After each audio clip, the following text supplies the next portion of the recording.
ಹೃತ್ಪೂರ್ವಕವಾದ ಸ್ವಾಗತವನ್ನು ಬಯಸುತ್ತೇನೆ. ಹಾಗೆಯೇ ಎರಡನೇ ಮುಕ್ತಸ್ಥರಾದ ಗೋವಿಂದ ಮಂಜುನಾಥ ಆಚಾರ್ಯ ಇವರನ್ನು ಕೂಡ ಆತ್ಮೀಯವಾಗಿ ಸ್ವಾಗತಿಸುತ್ತೇನೆ. ಹಾಗೆಯೇ ಮೂರನೇ ಮುಕ್ತಸ್ಥರಾದ ಶಿವರಾಮ ದೇವಪ್ಪಯ್ಯ ಆಚಾರ್ಯ ಇವರಿಗೂ ಸಹ ಸ್ವಾಗತವನ್ನು ಬಯಸುತ್ತೇನೆ. ಬ್ರಹ್ಮಕಲಶೋತ್ಸವ ಸಮಿತಿಯ ಗೌರವಾಧ್ಯಕ್ಷರಾದ ಸದಾನಂದ ಶಿವರಾಮ್ ಆಚಾರ್ಯ ಜಾಲಿ ಇವರಿಗೂ ಸಹ ಸ್ವಾಗತವನ್ನು ಕೋರುತ್ತೇನೆ. ಸದಾನಂದ ಮಂಜಯ್ಯ ಆಚಾರ್ಯ ಮುಂಡಳ್ಳಿ ಇವರಿಗೂ ಸಹ ಸ್ವಾಗತವನ್ನು ಕೋರುತ್ತೇನೆ. ಹಾಗೆಯೇ ಗಜಾನನ ಶಂಕರ ಆಚಾರ್ಯ ವೆಂಕಟಾಪುರ ಇವರಿಗೂ ಸಹ ಸ್ವಾಗತವನ್ನು ಬಯಸುತ್ತೇನೆ. ಮಹಿಳಾ ಸಂಘದ ಅಧ್ಯಕ್ಷರಾದ ಭಾರತಿ ಬಾಬು ಆಚಾರ್ಯ ಇವರನ್ನು ಸಹ ಆತ್ಮೀಯವಾಗಿ ಸ್ವಾಗತಿಸುತ್ತೇನೆ. ಯುವಕ ಸಂಘದ ಅಧ್ಯಕ್ಷರಾದ ಶ್ರೀಕಾಂತ್ ಕೃಷ್ಣ ಆಚಾರ್ಯ ಇವರನ್ನು ಸಹ ಆತ್ಮೀಯವಾಗಿ ಸ್ವಾಗತಿಸುತ್ತೇನೆ. ಭೂದಾನ ಸಮಿತಿಯ ಗೌರವಾಧ್ಯಕ್ಷರಾದ ಶ್ರೀ ಗೋಪಾಲ ಮಂಜಯ್ಯ ಆಚಾರ್ಯ ಜಾಲಿ ಇವರಿಗೂ ಸಹ ಸ್ವಾಗತವನ್ನು ಕೋರುತ್ತೇನೆ. ಅಧ್ಯಕ್ಷರು ಭೂದಾನ ಸಮಿತಿ ಜಗದೀಶ್ ವಾಸುದೇವ ಆಚಾರ್ಯ ಚೌತರಿ ಇವರಿಗೂ ಸಹ ಸ್ವಾಗತವನ್ನು ಕೋರುತ್ತೇನೆ. ಶ್ರೀ ಕಾಳಿಕಾಂಬಾ ಭಜನಾ ಮಂಡಳಿ ಅಧ್ಯಕ್ಷರಾದ ಗಣೇಶ್ ಗೋವಿಂದ ಆಚಾರ್ಯ ಇವರಿಗೂ ಸಹ ಸ್ವಾಗತವನ್ನು ಕೋರುತ್ತೇನೆ. ನೆರೆದಿರುವ ಎಲ್ಲ ಭಕ್ತ ಮಹಾಶಯರಿಗೂ ಸಹ ಸ್ವಾಗತವನ್ನು ಕೋರುತ್ತೇನೆ. ಧನ್ಯವಾದಗಳು. ಸರ್ವರನ್ನು ಸ್ವಾಗತಿಸಿದಂಥ ತ್ರಿಪುರ ನಾಗರಾಜಾಚಾರ್ಯ ನಿಮಗೂ ಕೂಡ ಸ್ವಾಗತವನ್ನು ಬಯಸ್ತೇನೆ. ಮುಂದಿನ ಕಾರ್ಯಕ್ರಮ ಉದ್ಘಾಟನೆ ದೀಪ ಪ್ರಜ್ವಲನೆ ಮಾಡುವುದರ ಮೂಲಕ ಸಾಂಸ್ಕೃತಿಕ ವೇದಿಕೆಯನ್ನು ಉದ್ಘಾಟಿಸಬೇಕಾಗಿ ಸರ್ವರಲ್ಲಿ ವಿನಂತಿಸಿಕೊಳ್ತಾ ಇದ್ದೇನೆ.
ಅಷ್ಟಬಂಧ ಬ್ರಹ್ಮಕಲಶೋತ್ಸವದ ನಿಮಿತ್ತ ಈ ಒಂದು ಸಾಂಸ್ಕೃತಿಕ ಕಾರ್ಯಕ್ರಮದ ವೇದಿಕೆಯ ಮೇಲೆ ಆಸೀನರಾದಂಥ ಪರಮ ಪೂಜ್ಯ ಶ್ರೀ ಶ್ರೀ ಕಾಳಹಸ್ತೇಂದ್ರ ಸ್ವಾಮೀಜಿಯವರ ಪಾದಗಳಿಗೆ ಶಿರಸಾಷ್ಟಾಂಗ ನಮಸ್ಕಾರವನ್ನು ಮಾಡ್ತಾ,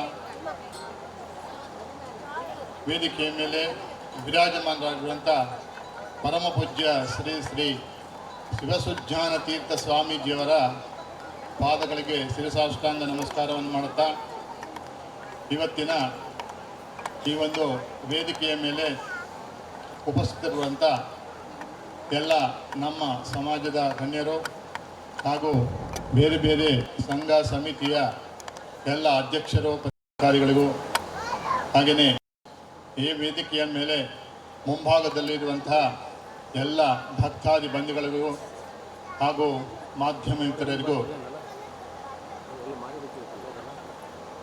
ಹಾಗೆಯೇ ಈ ಒಂದು ಅಷ್ಟಬಂಧ ಬ್ರಹ್ಮಕಲಶೋತ್ಸವದ ಕಾರ್ಯಕ್ರಮದ ನಿಮಿತ್ತ ಸಾಂಸ್ಕೃತಿಕ ಕಾರ್ಯಕ್ರಮದ ಉದ್ಘಾಟನೆ ಪರಮ ಪೂಜ್ಯ ಶ್ರೀಗಳ ಒಂದು ಅಮೃತದಿಂದ ಆಗಿದೆ. ಅದು ನಮಗೆಲ್ಲರಿಗೂ ಸಂತಸದ ವಿಚಾರ. ಅದೇ ಪ್ರಕಾರವಾಗಿ ಈ ದೇವಸ್ಥಾನಕ್ಕೆ ಸಂಬಂಧಪಟ್ಟಂತೆ ಈ ಒಂದು ಪರಮ ಪುಣ್ಯವಾದ ಜಾಗವನ್ನು ತಾಯಿಯ ಕಾಳಿಕಾಂಬೆಯ ಒಂದು ಅನುಗ್ರಹದಿಂದ ಸ್ವಾಮೀಜಿಗಳಿರುವರ ಒಂದು ಪರಮ ಆಶೀರ್ವಾದದಿಂದ ಈ ಒಂದು ಪುಣ್ಯ ಭೂಮಿಯಲ್ಲಿ ನಮ್ಮ ಒಂದು ಅಷ್ಟಬಂಧ ಬ್ರಹ್ಮಕಲಶೋತ್ಸವ ಕಾರ್ಯಕ್ರಮ ನಡೀತಾ ಅಂತ ಹೇಳಲಿಕ್ಕೆ ನಾನು ತುಂಬ ಹೃದಯದ ಧನ್ಯವಾದಗಳನ್ನು ಸ್ವಾಮೀಜಿಗಳಿಗೆ ಹೇಳ್ತಾ ಇದ್ದೇನೆ. ಯಾಕಂದರೆ ಸಾಧಾರಣ 62 ವರ್ಷಗಳಿಂದ ನಾವು ಒಂದು ಈ ದೇವಸ್ಥಾನಕ್ಕೆ ಸಂಬಂಧಪಟ್ಟಂತೆ ಒಂದು ಸ್ಥಳವನ್ನು ತೆಗೆದುಕೊಳ್ಬೇಕಂತ ಕಾಯ್ತಾ ಇದ್ದೀವಿ. ಆದರೂ ಆಗಿರಲಿಲ್ಲ. ಆದರೆ ಆ ದೇವಿಯ ಅನುಗ್ರಹದಿಂದ ಈ ಒಂದು ಸುಂದರವಾದ ಜಾಗವನ್ನು ತಾಯಿಯ ಒಂದು ಪಾದಕ್ಕೆ ಅರ್ಪಿಸಿದ್ದೇವೆ. ಸ್ವಾಮೀಜಿಯವರು ಸಹ ಬಹಳ ಖುಷಿಯಿಂದ ಈ ಒಂದು ಸ್ಥಳವನ್ನು ವೀಕ್ಷಿಸಿ ಹೋಗಿದ್ರು. ಇವತ್ತು ಸಹ ಅತ್ಯಂತ ಒಂದು ಖುಷಿಯಿಂದ ಈ ಒಂದು ಸಮಾರಂಭಕ್ಕೆ ಬಂದು ಸಾಂಸ್ಕೃತಿಕ ಕಾರ್ಯಕ್ರಮದ ಉದ್ಘಾಟನೆಯನ್ನು ಮಾಡಿದ್ದಾರೆ. ಅವರಿಗೆ ನಾನು ತುಂಬ ಹೃದಯದ ಮತ್ತು ಭಕ್ತಾದಿಗಳೆಲ್ಲರ ಪರವಾಗಿ ಹೃತ್ಪೂರ್ವಕ ಧನ್ಯವಾದಗಳನ್ನು ಅಭಿನಯಿಸ್ತೇನೆ. ಹಾಗೆಯೇ ಈ ಒಂದು ಅಷ್ಟಬಂಧ ಕಾರ್ಯಕ್ರಮ ಸ್ವಾಮೀಜಿಯವರ ಉಪಸ್ಥಿತಿಯಲ್ಲಿ ಈಗ ಸಾಂಸ್ಕೃತಿಕ ಕಾರ್ಯಕ್ರಮ ಆರಂಭವಾಗಿದೆ. ನಾವು ಇನ್ನೂ 3 ದಿವಸದ ಕಾರ್ಯಕ್ರಮ ಭಾಗವಿದೆ. ಧಾರ್ಮಿಕ ಸಭಾ ಕಾರ್ಯಕ್ರಮ ಇದೆ 7ಕ್ಕೆ 8ಕ್ಕೆ. ಸ್ವಾಮೀಜಿಗಳೆಲ್ಲರೂ ಬಂದು ನಮ್ಮನ್ನು ಆಶೀರ್ವದಿಸಿದ್ದಾರೆ. ಅವರಿಗೂ ಸಹ ಇನ್ನೊಮ್ಮೆ ಬಂದು ನಮ್ಮನ್ನು ಆಶೀರ್ವದಿಸಬೇಕಂತ ಅವರಲ್ಲಿ ಕೇಳ್ಕೊಳ್ತಾ ನಾನು ಒಂದೆರಡು ಮಾತನ್ನು ಮುಗಿಸ್ತಾ ಇದ್ದೇನೆ. ಮುಂದಿನ ಆಶೀರ್ವಚನಕ್ಕಾಗಿ ಪರಮ ಪೂಜ್ಯ ಜಗದ್ಗುರು ಅನಂತ ಶ್ರೀ ವಿಭೂಷಿತ ಶಿವಸುಜ್ಞಾನ ತೀರ್ಥ ಮಹಾಸ್ವಾಮಿಗಳವರು ಇವರ ಆಶೀರ್ವಚನಕ್ಕಾಗಿ ಈ ವೇದಿಕೆ.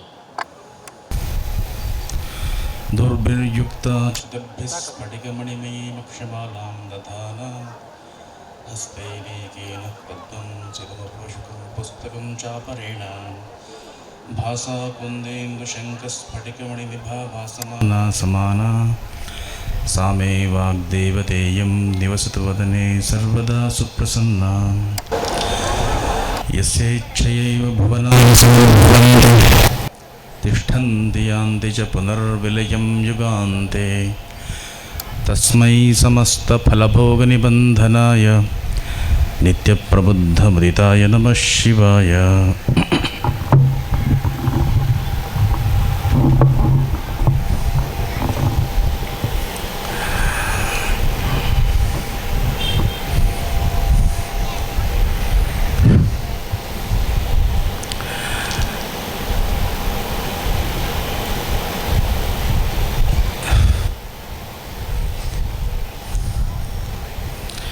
ಸುಭಾಷಿತ ಒಂದು ಎಷ್ಟು ಚೆನ್ನಾಗಿದೆ ಅಂತ ಹೇಳಿದರೆ,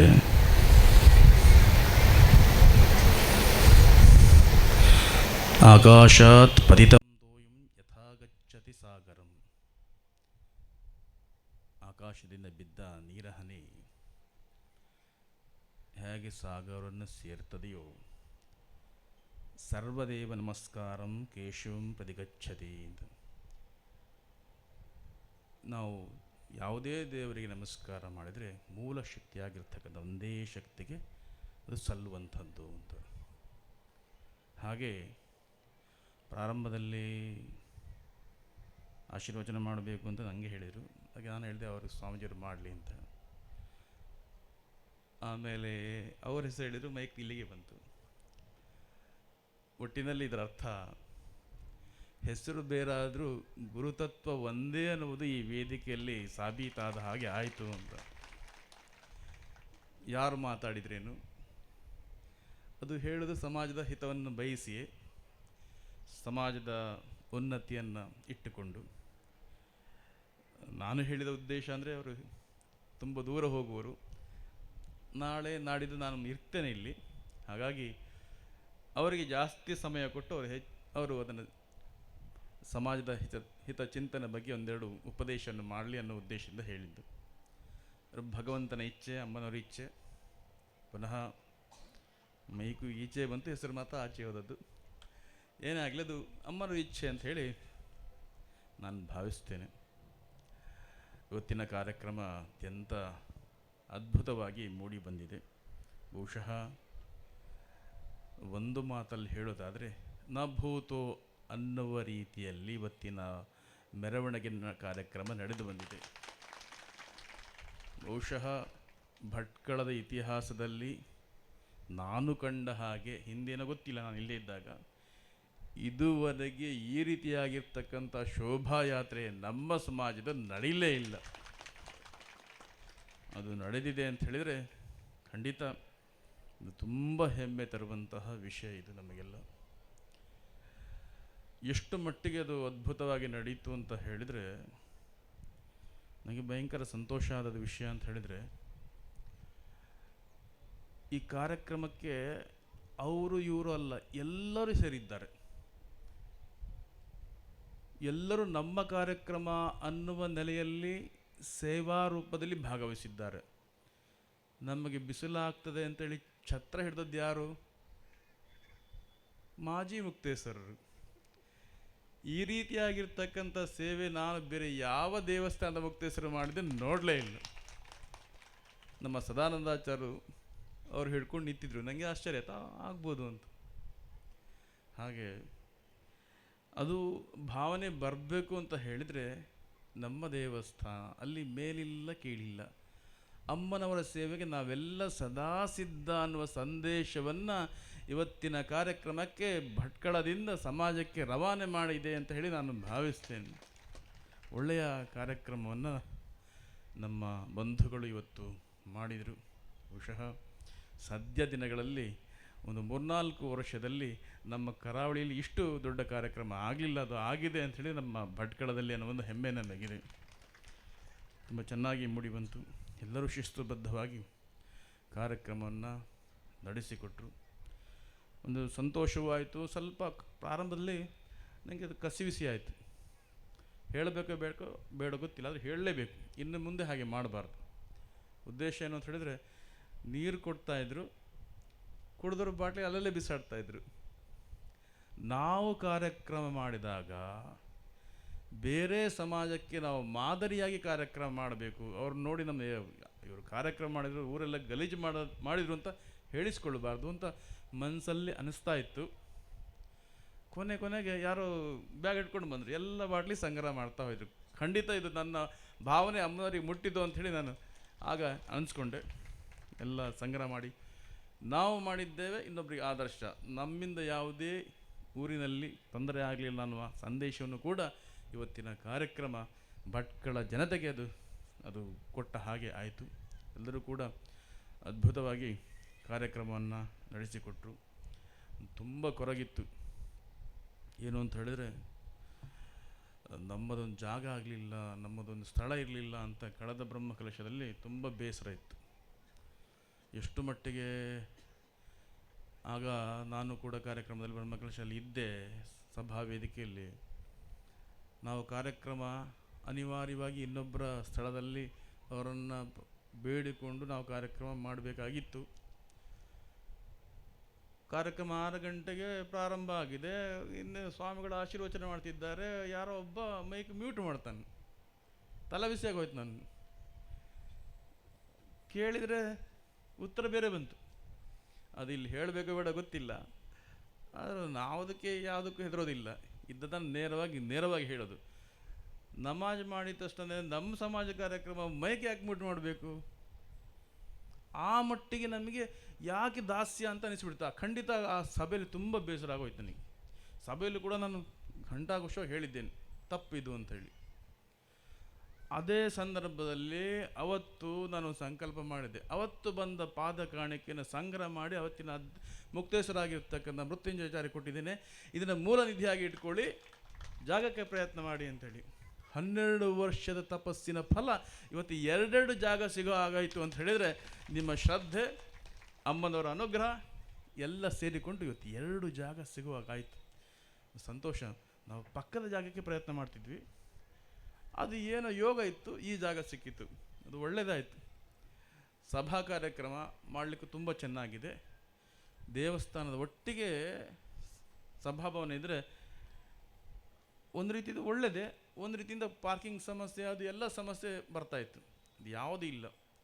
ಅತ್ಯಂತ ವ್ಯವಸ್ಥಿತವಾಗಿರ್ತಕ್ಕಂತಹ ಸ್ಥಳ ನಮಗೆ ದೊರೆತಿದೆ. ಅದಕ್ಕೆ ತುಂಬ ಜನ ಪ್ರಯತ್ನ ಮಾಡಿದ್ದಾರೆ. ತುಂಬ ಜನ, ನಮ್ಮ ಅಧ್ಯಕ್ಷರಾಗಿದ್ದಂಥ ಜಗದೀಶ ಆಚಾರ್ಯರು ಹೊರದೇಶದಲ್ಲಿದ್ದರೂ ಕೂಡ ಇದಕ್ಕೋಸ್ಕರ ಆಗಾಗ್ಗೆ ಬಂದು ಎಲ್ಲರನ್ನೂ ಸಂಪರ್ಕ ಮಾಡಿ ಅವರ ಪ್ರಯತ್ನ ನಿರಂತರವಾಗಿದೆ. ಆದರೂ ಇಷ್ಟೆಲ್ಲ ಪ್ರಯತ್ನ ಮಾಡಿದರೂ ಪೂರ್ಣ ಪ್ರಮಾಣದ ಹಣವನ್ನು ಸಂಗ್ರಹ ಮಾಡಿ ಸಂದಾಯ ಮಾಡಲಿಕ್ಕೆ ಆಗಲಿಲ್ಲ. ಋಣ ರೂಪದಲ್ಲಿ ಸ್ವಲ್ಪ ಇದೆ. ಅಮ್ಮನವರ ಕೃಪೆ ಆದರೆ ಆದಷ್ಟು ಬೇಗ ಆ ಋಣವೂ ಕೂಡ ಸಂದಾಯವಾಗಿ ಸಂಪೂರ್ಣ ಸ್ವಚ್ಛವಾಗಿ ನಮ್ಮ ಸಮಾಜಕ್ಕೆ ಸಲ್ಲುವ ಹಾಗಿದ ಆಗಲಿ. ಇನ್ನೂ ಸಂತೋಷ ಅಂತ ಹೇಳಿದ್ರೆ, ಸಂತರ್ಪಣೆಗೆ ಬೇಕಾಗಿ ಅಮ್ಮನವರ ಸನ್ನಿಧಿಯ ಪಕ್ಕದಲ್ಲಿ ಹತ್ತಿರದಲ್ಲೇ ಇನ್ನೊಂದು ಜಾಗ ಮೊದಲೇ ನಮಗೆ 6 ವರ್ಷದ ಮೊದಲೇ ಆಗಿದೆ. ಒಟ್ಟಿಗೆ ನಾವು ಬೇಡಿಕೊಂಡಿದ್ದ ಅಮ್ಮನ ಹತ್ರ ಒಂದು ಕೊಡು ಅಂಥೇಳಿ ಅಮ್ಮನವರ ಮನಸ್ಸು ಮಾಡಿ ಒಂದಲ್ಲ 2 ಇಟ್ಕೊಳ್ಳಿ ಅಂತ 2 ಜಾಗವನ್ನು ಕೊಟ್ಟಿದ್ದಾರೆ. ಹಾಗೆ ಹಿಂದಿಯಲ್ಲಿ ಒಂದು ಗಾದೆ ಇದೆ, ಭಗವಾನ್ ದಿಯಾ ಅಥವಾ ಚಪ್ಪರ್ ಪಾಡ್ಕೆ ದೇಗ ಅಂಥೇಳಿ. ಭಗವಂತ ಕೊಟ್ಟ ಅಂತ ಹೇಳಿದರೆ ನಾವು ಎಣಸದೇ ಇರೋ ರೀತಿಯಲ್ಲಿ ಕೊಟ್ಟು ಬಿಡ್ತಾನಂತೆ. ಹಾಗೆ ನಮ್ಮ ಭಟ್ಕಳಕ್ಕೆ ಅಮ್ಮನವರ ಅನುಗ್ರಹದಿಂದ ಭಾಗ್ಯ ಒದಗಿ ಬಂದಿದೆ. 2 ಸ್ಥಳ ಸಂದಿದೆ. ಅದಕ್ಕೆ ಅನೇಕ ಜನ ಪ್ರಯತ್ನ ಮಾಡಿದ್ದಾರೆ. ಅದರಲ್ಲೂ ಒಂದು ಯೋಗ ಅಂತ ಹೇಳಿದರೆ ನಮ್ಮ ಗಜಾನನಾಚಾರ್ಯ ಈಗಿನ ಅಧ್ಯಕ್ಷರು ಅವರ ನೇತೃತ್ವದಲ್ಲಿ ಆಗಿದ್ದು ಅವ್ರದ್ದೊಂದು ಯೋಗವೇ. 2-3 ಅವಧಿಯಲ್ಲಿ ಅವರು 2ನೇ ಮುಕ್ತೇಶ್ವರಾಗಿ 3ನೇ ಮುಕ್ತೇಶ್ವರಾಗಿ ಸಮಿತಿಯ ಸದಸ್ಯರಾಗಿ ಅತ್ಯಂತ ಶ್ರದ್ಧೆಯಿಂದ ಸೇವೆಯನ್ನು ಸಲ್ಲಿಸ್ತಾ ಬಂದಿದ್ದಾರೆ. ಅವರ ಒಂದು ಪುಣ್ಯದ ಫಲ ಅಂಶೋದಕ್ಕೆ ಸೇರಿಕೊಂಡಿತು. ಅವರ ನೇತೃತ್ವದ ಸಂದರ್ಭದಲ್ಲಿ ಬ್ರಹ್ಮಕಲಶವೂ ನಡೀತಾ ಇದೆ, ಜೊತೆಗೆ ಅಮ್ಮನವರ ಸನ್ನಿಧಿಗೆ ದೊಡ್ಡ ಸ್ಥಳವೂ ಕೂಡ ಸಂದಿದೆ ಅಂತ ಹೇಳಿದರೆ ಅದು ಪುಣ್ಯದ ಫಲ. ಅದು ಹಾಗಂತೇಳಿ ಹಿಂದಿನವರು ಏನು ಮಾಡಲಿಲ್ಲ ಅಂತಲ್ಲ, ಅವರೆಲ್ಲರ ಪುಣ್ಯದ ಫಲ, ಎಲ್ಲರ ಪುಣ್ಯದ ಫಲ ಸೇರಿಕೊಂಡಿದೆ. ಎಷ್ಟು ಮಟ್ಟಿಗೆ ಅಂತ ಹೇಳಿದರೆ ಅದು ಹೇಗೆ ಅಂತ ಹೇಳಿದರೆ, ಒಂದು ಹಿಂದೆ ನಾವು ಸಣ್ಣ ಒಂದು ಕತೆ ಹೇಳ್ತಾಯಿದ್ರು, ತಮಾಷೆಗೆ ಹೇಳೋ ಕತೆ. ದೊಡ್ಡ ಕಲ್ಲಿತ್ತಂತೆ, ಅದು ಎತ್ತಲಿಕ್ಕೆ ಒಬ್ಬರಿಗೆ ಆಗ್ತಿರ್ಲಿಲ್ಲಂತೆ. ಆಗ ಬಾಬಾ ಸಿದ್ಧಿ ಬಾಬಾ ಇದ್ದಂತೆ. ಅವ ಒಂದು ಹೇಳಿದಂತೆ, ಆ ಬಾಬನ ಹೆಸರು ಹೇಳಿ ಎತ್ತಿ ಬಿಟ್ಟರೆ ಬೇಗ ಬರ್ತದೆ, ಬರೀ ಒಂದೊಂದು ಬೆರಳಲ್ಲಿ ಎತ್ತಿ ಸಾಕೋದು ಬರ್ತದೆ ಅಂತ ಹೇಳ್ತಾಯಿದ್ರು. ಒಬ್ಬರಿಗೆ ಎತ್ತಲಿಕ್ಕೆ ಆಗದೇ ಇರ್ತಕ್ಕಂಥ ಕಲ್ಲು 4 ಜನ ಸೇರಿ ಒಂದೊಂದು ಬೆರಳು ಎತ್ತದು, ಬಾಬನ ಹೆಸರು ಹೇಳಿ ಸಾಕು ಅಂತ. 4 ಕಡೆ ಅದಕ್ಕೆ ರಂಧ್ರ, ಬೆರಳು ಹಾಕಿ ಎತ್ತದು, ಮತ್ಸ್ ಕಲಂದರ್ ಬಾಬಾ ಅಂತ ಒಂದು ಸರಿ ಹೇಳಿ ಎತ್ತಿಬಿಟ್ರೆ ಬಂದುಬಿಡ್ತದೆ ಅಂತ ಹೇಳಿದ್ರು. ಖಂಡಿತ ಅದು ಬರ್ತಾಯಿತ್ತು. ಅಲ್ಲಿ ಏನು ಅಂತ ಹೇಳಿದರೆ 4 ಜನರ ಬಲ ಒಂದೇ ಸರಿ ಆ ಕಲ್ ಮೇಲೆ ಬೀಳೋದ್ರಿಂದ ಒಂದೊಂದು ಬೆರಳಲ್ಲಿ ಆ ಕಲ್ ಮೇಲೆ ಬರ್ತಾಯಿತ್ತು. ಹಾಗೆ ಎಲ್ಲ ಮುಕ್ತೇಶ್ವರರು ಎಲ್ಲ ಸದಸ್ಯರ ಒಂದು ಪುಣ್ಯದ ಫಲ ಒಟ್ಟಿಗೆ ಸೇರಿದ್ದರಿಂದ ಅಮ್ಮನವರ ಸನ್ನಿಧಿಗೆ 2 ಜಾಗ ಒದಗಿ ಬಂದ ಹಾಗಾಯಿತು. ಅದೃಷ್ಟಿಯಲ್ಲಿ ಎಲ್ಲರ ಪ್ರಯತ್ನ, ಎಲ್ಲರ ಸೇವೆ ಇದರಲ್ಲಿ ಇದೆ. ಎಲ್ಲ ಸದಸ್ಯರು ಕೂಡ ಅವರ ಮನೆಗೆ ಎಷ್ಟು ಕೊಟ್ಟರೋ ಬಿಟ್ಟರು, ದೇವಸ್ಥಾನಕ್ಕಂತೂ ಶ್ರದ್ಧೆಯಿಂದ ಮುಕ್ತವಾಗಿ ಮನಸ್ಸು ಬಿಚ್ಚಿ ಕೊಟ್ಟಿದ್ದರಿಂದ 1 ಕೋಟಿಗೆ ಮಿಕ್ಕಿ ಹಣ ಇಲ್ಲಿ ಒಟ್ಟಾಗಿದೆ. ಖಂಡಿತ ಭಗವಂತನ ಸನ್ನಿಧಿಗೆ ಕೊಟ್ಟಿದ್ದು ಕಿಂಚಿತ್ತು ಕೊಟ್ಟರೂ ಕೂಡ ಮಹತ್ತರವಾಗಿ ನಮಗೆ ಖಂಡಿತ ವಾಪಸ್ಸು ಬರ್ತದೆ. ಅನೇಕ ಕಥೆಗಳು ನಿಮಗೆ ಗೊತ್ತಿದೆ. ನಮಗೆ ಸುಧಾಮ ಕೃಷ್ಣನ ಕಥೆಯೂ ಗೊತ್ತಿದೆ, ದ್ರೌಪದಿಯ ಕಥೆಯೂ ಕೂಡ ಗೊತ್ತಿದೆ. ಶ್ರದ್ಧೆಯಿಂದ ಭಗವಂತನ ಸನ್ನಿಧಿಗೆ ಸ್ವಲ್ಪ ಕೊಟ್ಟರೆ ಸಾಕು, ಹೇಗೆ ಸುಧಾಮನ ಬಡತನನೀಗ ಐಶ್ವರ್ಯ ಪ್ರಾಪ್ತಿಯಾಯಿತು, ದ್ರೌಪದಿಯ ವಸ್ತ್ರಾಪರಣ ಸಂದರ್ಭದಲ್ಲಿ ಅಕ್ಷಯ ವಸ್ತ್ರ ಹೇಗೆ ಆಯಿತು, ಅದೆಲ್ಲ ಗೊತ್ತಿರತಕ್ಕಂಥ ಕತೆ. ಕೊಡುವಾಗ ಶುದ್ಧ ಮನಸ್ಸಿಂದ ಕೊಡಬೇಕು. ಭಗವಂತ ಕೊಟ್ಟಿದ್ದು ಭಗವಂತನಿಗೆ ಸಮರ್ಪಣೆಯ ಭಾವನೆ ನಮ್ಮಲ್ಲಿದ್ದರೆ ಖಂಡಿತ ಅದು ಭಗವಂತನಿಗೆ ತಲುಪ್ತದೆ. ಹೇಳ್ತಾರೆ, ಹುಟ್ಟುವಾಗ ಏನು ತರಲಿಲ್ಲ, ಹೋಗುವಾಗ ಏನು ತಗೊಂಡು ಹೋಗೋದಿಲ್ಲ. ಅದು ಸಹ ಎಲ್ಲರಿಗೂ ಗೊತ್ತಿರುವಂಥ ವಿಷಯ. ಎಷ್ಟಿದ್ರೆ ನಮ್ಮ ಹತ್ರ ಏನು ವಾಪಸ್ ಏನು ಬರೋದಿಲ್ಲ. ಅದು ಎಷ್ಟು ದೊಡ್ಡ ಕಾರ್ ಇದ್ದರೂ ಕಾರೇನು ತಗೊಂಡು ಹೋಗ್ಲಿಕ್ಕೆ ಆಗೋದಿಲ್ಲ. ಎಷ್ಟು ದೊಡ್ಡ ಬಂಗ್ಲೆ ಇದ್ದರೂ ಕೂಡ ಬಂಗ್ಲೆ ತಗೊಂಡು ಹೋಗ್ಲಿಕ್ಕೆ ಆಗೋದಿಲ್ಲ. ಎಷ್ಟು ದೊಡ್ಡ ಬ್ಯಾಂಕ್ ಬ್ಯಾಲೆನ್ಸ್ ಇದ್ದರೂ ಕೂಡ ಬ್ಯಾಂಕ್ ಬ್ಯಾಲೆನ್ಸ್ ಇಲ್ಲೇ ಅದು ATM ಕಾರ್ಡು ಕೂಡ ತೆಕ್ಕೊಂಡು ಹೋಗ್ಲಿಕ್ಕೆ ಆಗೋದಿಲ್ಲ. ಒಮ್ಮೆಗೆ ಒಂದು ತಮಾಷೆ ಒಂದಾಯಿತು. ಒಬ್ಬ ಭಯಂಕರ ಕಂಜೂಸಿದ್ದಂತೆ.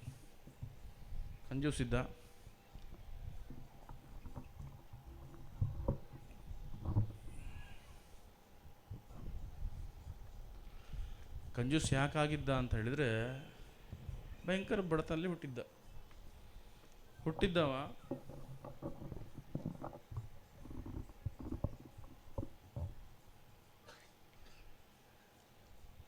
ದುಃಖ ಅನುಭವಿಸಿದ್ದ. ಅವನಿಗೆ ಅನಿಸ್ತಾ ಇತ್ತು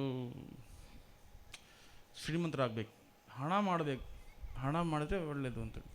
ಹಣ ಮಾಡ್ದ ಭಯಂಕರ ಹಣ ಮಾಡಿದ. ಹೆಂಡತಿ ಮಕ್ಕಳಿಗೂ ಕೂಡ ಖರ್ಚು ಮಾಡಲಿಲ್ಲ. ಎಲ್ಲ ಉಳಿಸಿ ಹಣ ಮಾಡ್ದ. ಅವನು ಕೂಡ ಏನೂ ತೆಕ್ಕೊಳ್ಳಿಲ್ಲ, ಒಟ್ಟು ಗುಡ್ಡೆ ಹಾಕಿದ. ಕೊನೆಗೆ ಸಾಯೋ ಸಂದರ್ಭ ಬಂದಾಗ ಹಣ ಬಿಟ್ಟು ಹೋಗಲಿಕ್ಕೆ ಮನಸ್ಸಿಲ್ಲ.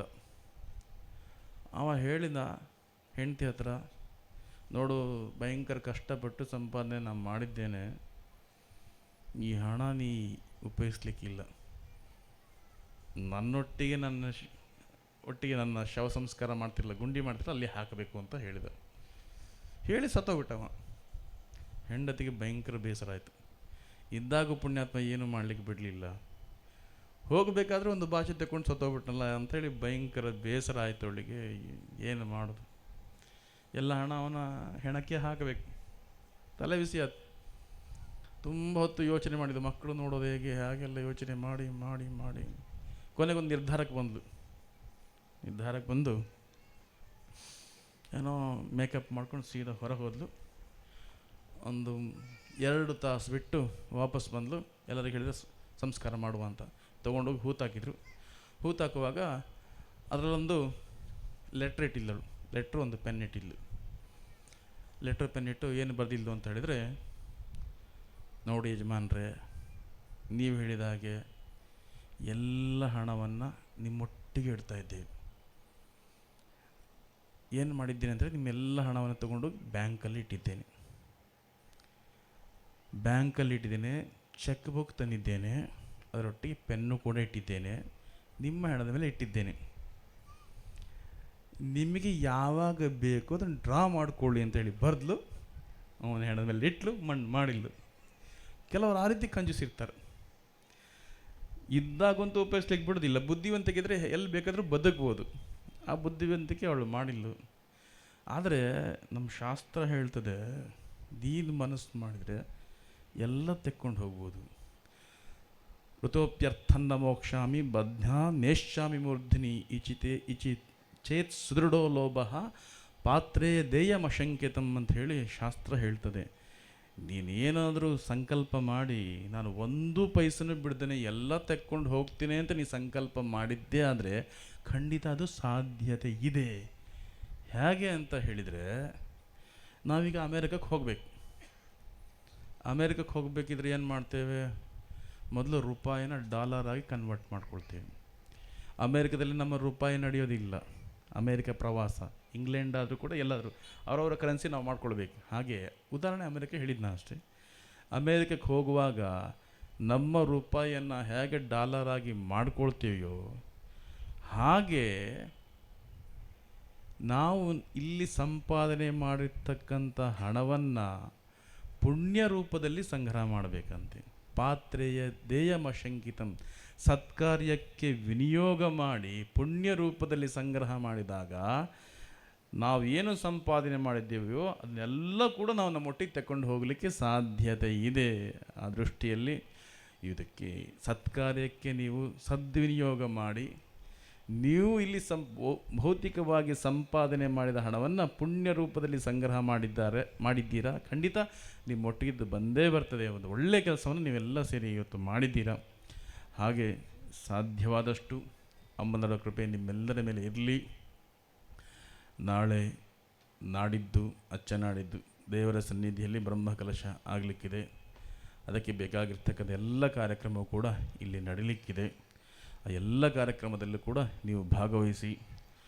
ಒಂದು ಲೆಕ್ಕದಲ್ಲಿ ನಾನು ಅಂದ್ಕೊಳ್ಳೋದು, ಈಗ ಪ್ರಯಾಗರಾಜಲ್ಲಿ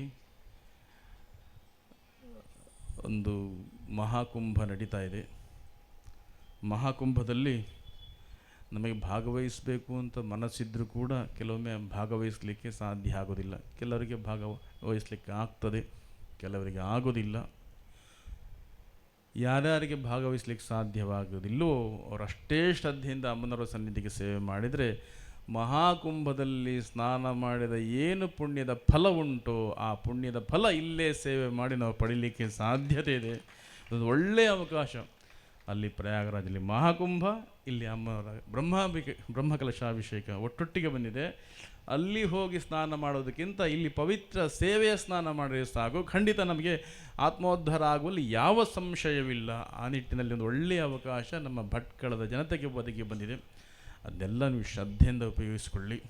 ಹಾಗೆ ಇವತ್ತು ಸಾಂಸ್ಕೃತಿಕ ವೇದಿಕೆ ಉದ್ಘಾಟನಾ ಕಾರ್ಯಕ್ರಮ ಇವತ್ತಿನಿಂದ ಪ್ರಾರಂಭ ಆಗಿ ನಿರಂತರ ಈ ವೇದಿಕೆಯಲ್ಲಿ ನಡೆಯುವ ಎಲ್ಲ ಕಾರ್ಯಕ್ರಮಗಳಿಗೆ ಭಗವಂತನ ಅನುಗ್ರಹ ನಿರಂತರವಾಗಿರಲಿ. ಇಲ್ಲಿ ಸೇವಾ ರೂಪದಲ್ಲಿ ಕಲೆಯ ಪ್ರದರ್ಶನ ಯಾರ್ಯಾರು ಮಾಡ್ತಾರೋ ಎಲ್ಲರಿಗೂ ಕೂಡ ಅಮ್ಮನವರ ಅನುಗ್ರಹದಿಂದ ಇವತ್ತು ಈ ವೇದಿಕೆ ಅವರಿಗೆ ಸಿಕ್ಕಿದೆ ಅಂತ ಹೇಳಿದರೆ, ಮುಂದೆ ದೊಡ್ಡ ರಾಜ್ಯ ಮಟ್ಟದ ವೇದಿಕೆ, ಅಂತಾರಾಷ್ಟ್ರೀಯ ಮಟ್ಟದ ವೇದಿಕೆ ಸಿಗುವ ಹಾಗೆ ಅವರಿಗೆ ಯೋಗ ಭಾಗ್ಯ ಭಗವಂತ ಅವರನ್ನು ಅನುಗ್ರಹಿಸುವ ಮುಖಾಂತರ ಕರುಣಿಸಲಿ. ಹಾಗೆ ವಿಶ್ವಬ್ರಾಹ್ಮಣ ಸಮಾಜದಲ್ಲಿ ಹೆಚ್ಚು ಹೆಚ್ಚು ಪ್ರತಿಭೆಗಳು ಹೊರಹೊಮ್ಮಲಿ, ಅವರಿಗೆ ಸೂಕ್ತ ವೇದಿಕೆಯಾಗಿ ಇದು ಪರಿಣಾಮ ಹೊಂದಲಿ ಅಂಥೇಳಿ ನಾವು ಅಮ್ಮನವರಲ್ಲಿ ಪ್ರಾರ್ಥನೆ ಮಾಡ್ತಿದ್ದೇನೆ. ಆನಂತರ ನಮ್ಮ 12 ವರ್ಷದಿಂದ ಈ ಜಾಗ ಆಯಿತು. ಇನ್ನು 12 ವರ್ಷಕ್ಕೆ ನಾವು ಹೋಗೋದಿಲ್ಲ. ಬರುವ ಒಂದು 2-3 ವರ್ಷದ ಅವಧಿಯಲ್ಲಿ ಅಮ್ಮನವರು ಅನುಗ್ರಹ ಮಾಡಿದರೆ ಅತ್ಯಂತ ಸುಂದರವಾಗಿರ್ತಕ್ಕಂಥ ಸಭಾಭವನ ಇಲ್ಲಿ ನಿರ್ಮಾಣ ಆಗಿ ಅಲ್ಲಿ ಕಾರ್ಯಕ್ರಮ ಮಾಡುವ ಯೋಗಭಾಗ್ಯ, ಕಾಣುವ ಯೋಗಭಾಗ್ಯ ಅಮ್ಮನವರು ನಮಗೆಲ್ಲ ಒದಗಿಸಿಕೊಡಲಿ. ಹಾಗೆ ಇನ್ನೂ ಅನೇಕ ಯೋಜನೆಗಳು ನಮ್ಮ ದೇವಸ್ಥಾನದ್ದು ಇದೆ. ಆ ಎಲ್ಲ ಯೋಜನೆಗಳನ್ನು ಅಮ್ಮನವರ ಅನುಗ್ರಹದ ಮುಖಾಂತರ ಅಮ್ಮನವರು ನಮಗೆ ಶಕ್ತಿಯನ್ನು ಕೊಟ್ಟು ನಮ್ಮ ಮುಖಾಂತರ ಅಮ್ಮನವರು ಮಾಡಿಸಿಕೊಳ್ಳಿ ಅಂತ ನಾವು ಪ್ರಾರ್ಥನೆ ಮಾಡ್ತೇವೆ. ಯಾಕೆ ಹೇಳಿದ್ರೆ, ನಾನು ಮಾಡ್ತೀನಿ ಅಂತ ಹೇಳಿದರೆ ಅದು ಮೂರ್ಖತನದು. ನಮಗೆ ಅವಕಾಶ ಕೊಟ್ಟಿದ್ದಾಳೆ ಅಮ್ಮ, ನಮ್ಮ ಮುಖಾಂತರ ಮಾಡಿಸ್ತಾಳೆ ಅಂಥೇಳಿ ನಮ್ಮ ಭಾಗ್ಯ ಅದು. ಆ ರೀತಿ ಯೋಗ ಭಾಗ್ಯ ಅಮ್ಮನವರು ನಮಗೆ ಕೊಡಲಿ ಅಂಥೇಳಿ ನಾವು ಪ್ರಾರ್ಥನೆ ಮಾಡ್ತೇವೆ. ಹಾಗೆ ಇಲ್ಲಿಗೆ ಬಂದಿರತಕ್ಕಂಥ ಎಲ್ಲ ಕಾರ್ಯಕರ್ತರು, ಸ್ವಯಂ ಸೇವಕರು ತುಂಬ ಸೇವೆಯನ್ನು ಸಲ್ಲಿಸ್ತಾರೆ. ಆ ಎಲ್ಲ ಸ್ವಯಂ ಸೇವಕರಿಗೂ ಕೂಡ ಅಮ್ಮನವರ ಅನುಗ್ರಹ ನಿರಂತರವಾಗಿರಲಿ. ಸ್ವಯಂ ಸೇವಕರು ಇಲ್ಲದೇ ಇರ್ತಕ್ಕಂಥ ಯಾವುದೇ ಕಾರ್ಯಕ್ರಮ ಯಶಸ್ಸನ್ನು ಕಾಣಲಿಕ್ಕೆ ಸಾಧ್ಯವೇ ಇಲ್ಲ. ಅವರ ಸೇವೆ ಅತ್ಯಂತ ಪುಣ್ಯಪ್ರದವಾಗಿರ್ತಕ್ಕಂಥ ಸೇವೆ. ತುಂಬ ಸ್ವಯಂ ಸೇವಕರು ಇಲ್ಲಿ ಇರ್ಬೋದು. ಅವರಿಗೆಲ್ಲರಿಗೂ ಕೂಡ ದೇವರು ಅನುಗ್ರಹ ಮಾಡಲಿ. ಸ್ವಯಂ ಸೇವಕ ಸ್ಥಾನ ಅಂತ ಹೇಳಿದರೆ ಅದು ನಿವೃತ್ತಿ ರಹಿತ ಸ್ಥಾನ. ಅದು ಅಧ್ಯಕ್ಷರಾದರೆ 3 ವರ್ಷಕ್ಕೆ 5 ವರ್ಷಕ್ಕೆ ಆಮೇಲೆ ಇಳಿಬೇಕು. ಇಳಿದೇ ಇದ್ದರೆ ಇಳಿಸ್ತಾರೆ. ಹಾಗೆ ಬೇರೆ ಬೇರೆ ಸ್ಥಾನದಲ್ಲಿ ಅಷ್ಟು ಕೂಡ ನೀವು ಯಾವುದೇ ಆಗಲಿ ಸ್ಥಾನಕ್ಕೆ ಏರಿದರೆ ಇಳಿಲೇಬೇಕಾಗ್ತದೆ. ಇದು ಸ್ವಯಂ ಸೇವಕರು ಸ್ವಯಂ ನಿವೃತ್ತಿ ಘೋಷಣೆ ಆಗುವವರೆಗೆ ಅವರ ಸೇವೆ ಮಾಡಲಿಕ್ಕೆ ಆ ಸ್ಥಾನದಲ್ಲಿ ಇರ್ತಕ್ಕಂಥವರು. ಹಾಗಾಗಿ ಆ ಸ್ವಯಂ ಸೇವಕರು ಅತ್ಯಂತ ಶ್ರದ್ಧೆಯಿಂದ ಅಮ್ಮನವರ ಸನ್ನಿಧಿಗೆ ಸೇವೆಯಲ್ಲಿ ಸಲ್ಲಿಸ್ತಾ ಇರ್ತಾರೆ. ಅವರ ಸೇವೆ ಅಮ್ಮನವರಿಗೆ ಸಲ್ಲುವಂತಾಗಿ ಅವರಿಗೆಲ್ಲರಿಗೂ ಕೂಡ ಅನುಗ್ರಹ ಮಾಡಲಿ. ಇಷ್ಟು ದೊಡ್ಡ ಕಾರ್ಯಕ್ರಮ ಮಾಡಬೇಕಿದ್ರೆ ಅನೇಕ ಜನ ಕೊಡುಗೈ ದಾನಿಗಳ ಕೊಡುಗೆ ಇದಕ್ಕಿದೆ. ಕೆಲವರು ಎಲೆ ಮರೆಯ ಕಾಯಿಯ ಹಾಗೆ ಇದಕ್ಕೆ ಸೇವೆಯನ್ನು ಸಲ್ಲಿಸುತ್ತಾರೆ. ಯಾರ್ಯಾರು ಭಕ್ತಿಪೂರ್ವಕ ಶ್ರದ್ಧೆಯಿಂದ ಕೊಟ್ಟಿದ್ದಾರೆ ಹಣವನ್ನು, ಅವರಿಗೆಲ್ಲರಿಗೂ ಕೂಡ ಅಮ್ಮನವರ ಅನುಗ್ರಹ ಇರಲಿ.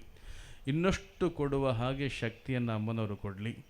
ಕೆಲವರು ದೈಹಿಕವಾಗಿ ಶ್ರಮವನ್ನು ಹಾಕಿ ಇಲ್ಲಿ ಸೇವೆಯನ್ನು ಸಲ್ಲಿಸಿದ್ದಾರೆ.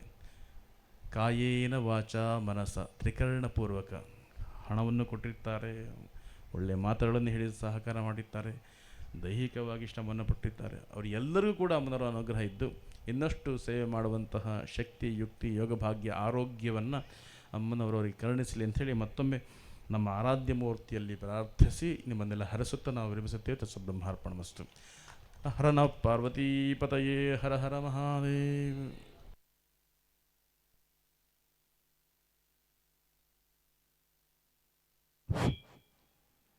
ಇದೊಂದು ಅದ್ಭುತವಾದ ಕಾರ್ಯಕ್ರಮ.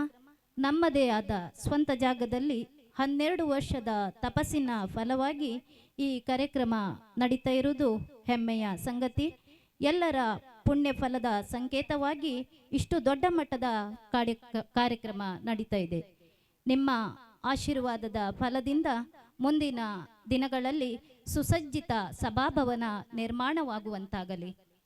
ಕಾರ್ಯಕ್ರಮದ ಬಗ್ಗೆ ಶ್ಲಾಘನೀಯವಾಗಿ ಆಶೀರ್ವಚನ ನೀಡಿದಂಥ ಪರಮ ಪೂಜ್ಯರಿಗೆ ಅನಂತ ಅನಂತ ಅಭಿನಂದನೆ ಸಲ್ಲಿಸುತ್ತಾ ಇದ್ದೇನೆ. ಮುಂದಿನ ಆಶೀರ್ವಚನ ಮಾತಿಗಾಗಿ ಆಹ್ವಾನಿಸ್ತಾ ಇದ್ದೇನೆ ಪರಮ ಪೂಜ್ಯ ಜಗದ್ಗುರು ಅನಂತ ಶ್ರೀ ವಿಭೂಷಿತ ಶಿವ ಸುಜ್ಞಾನ ತೀರ್ಥ ಮಹಾಸ್ವಾಮೀಜಿಗಳು.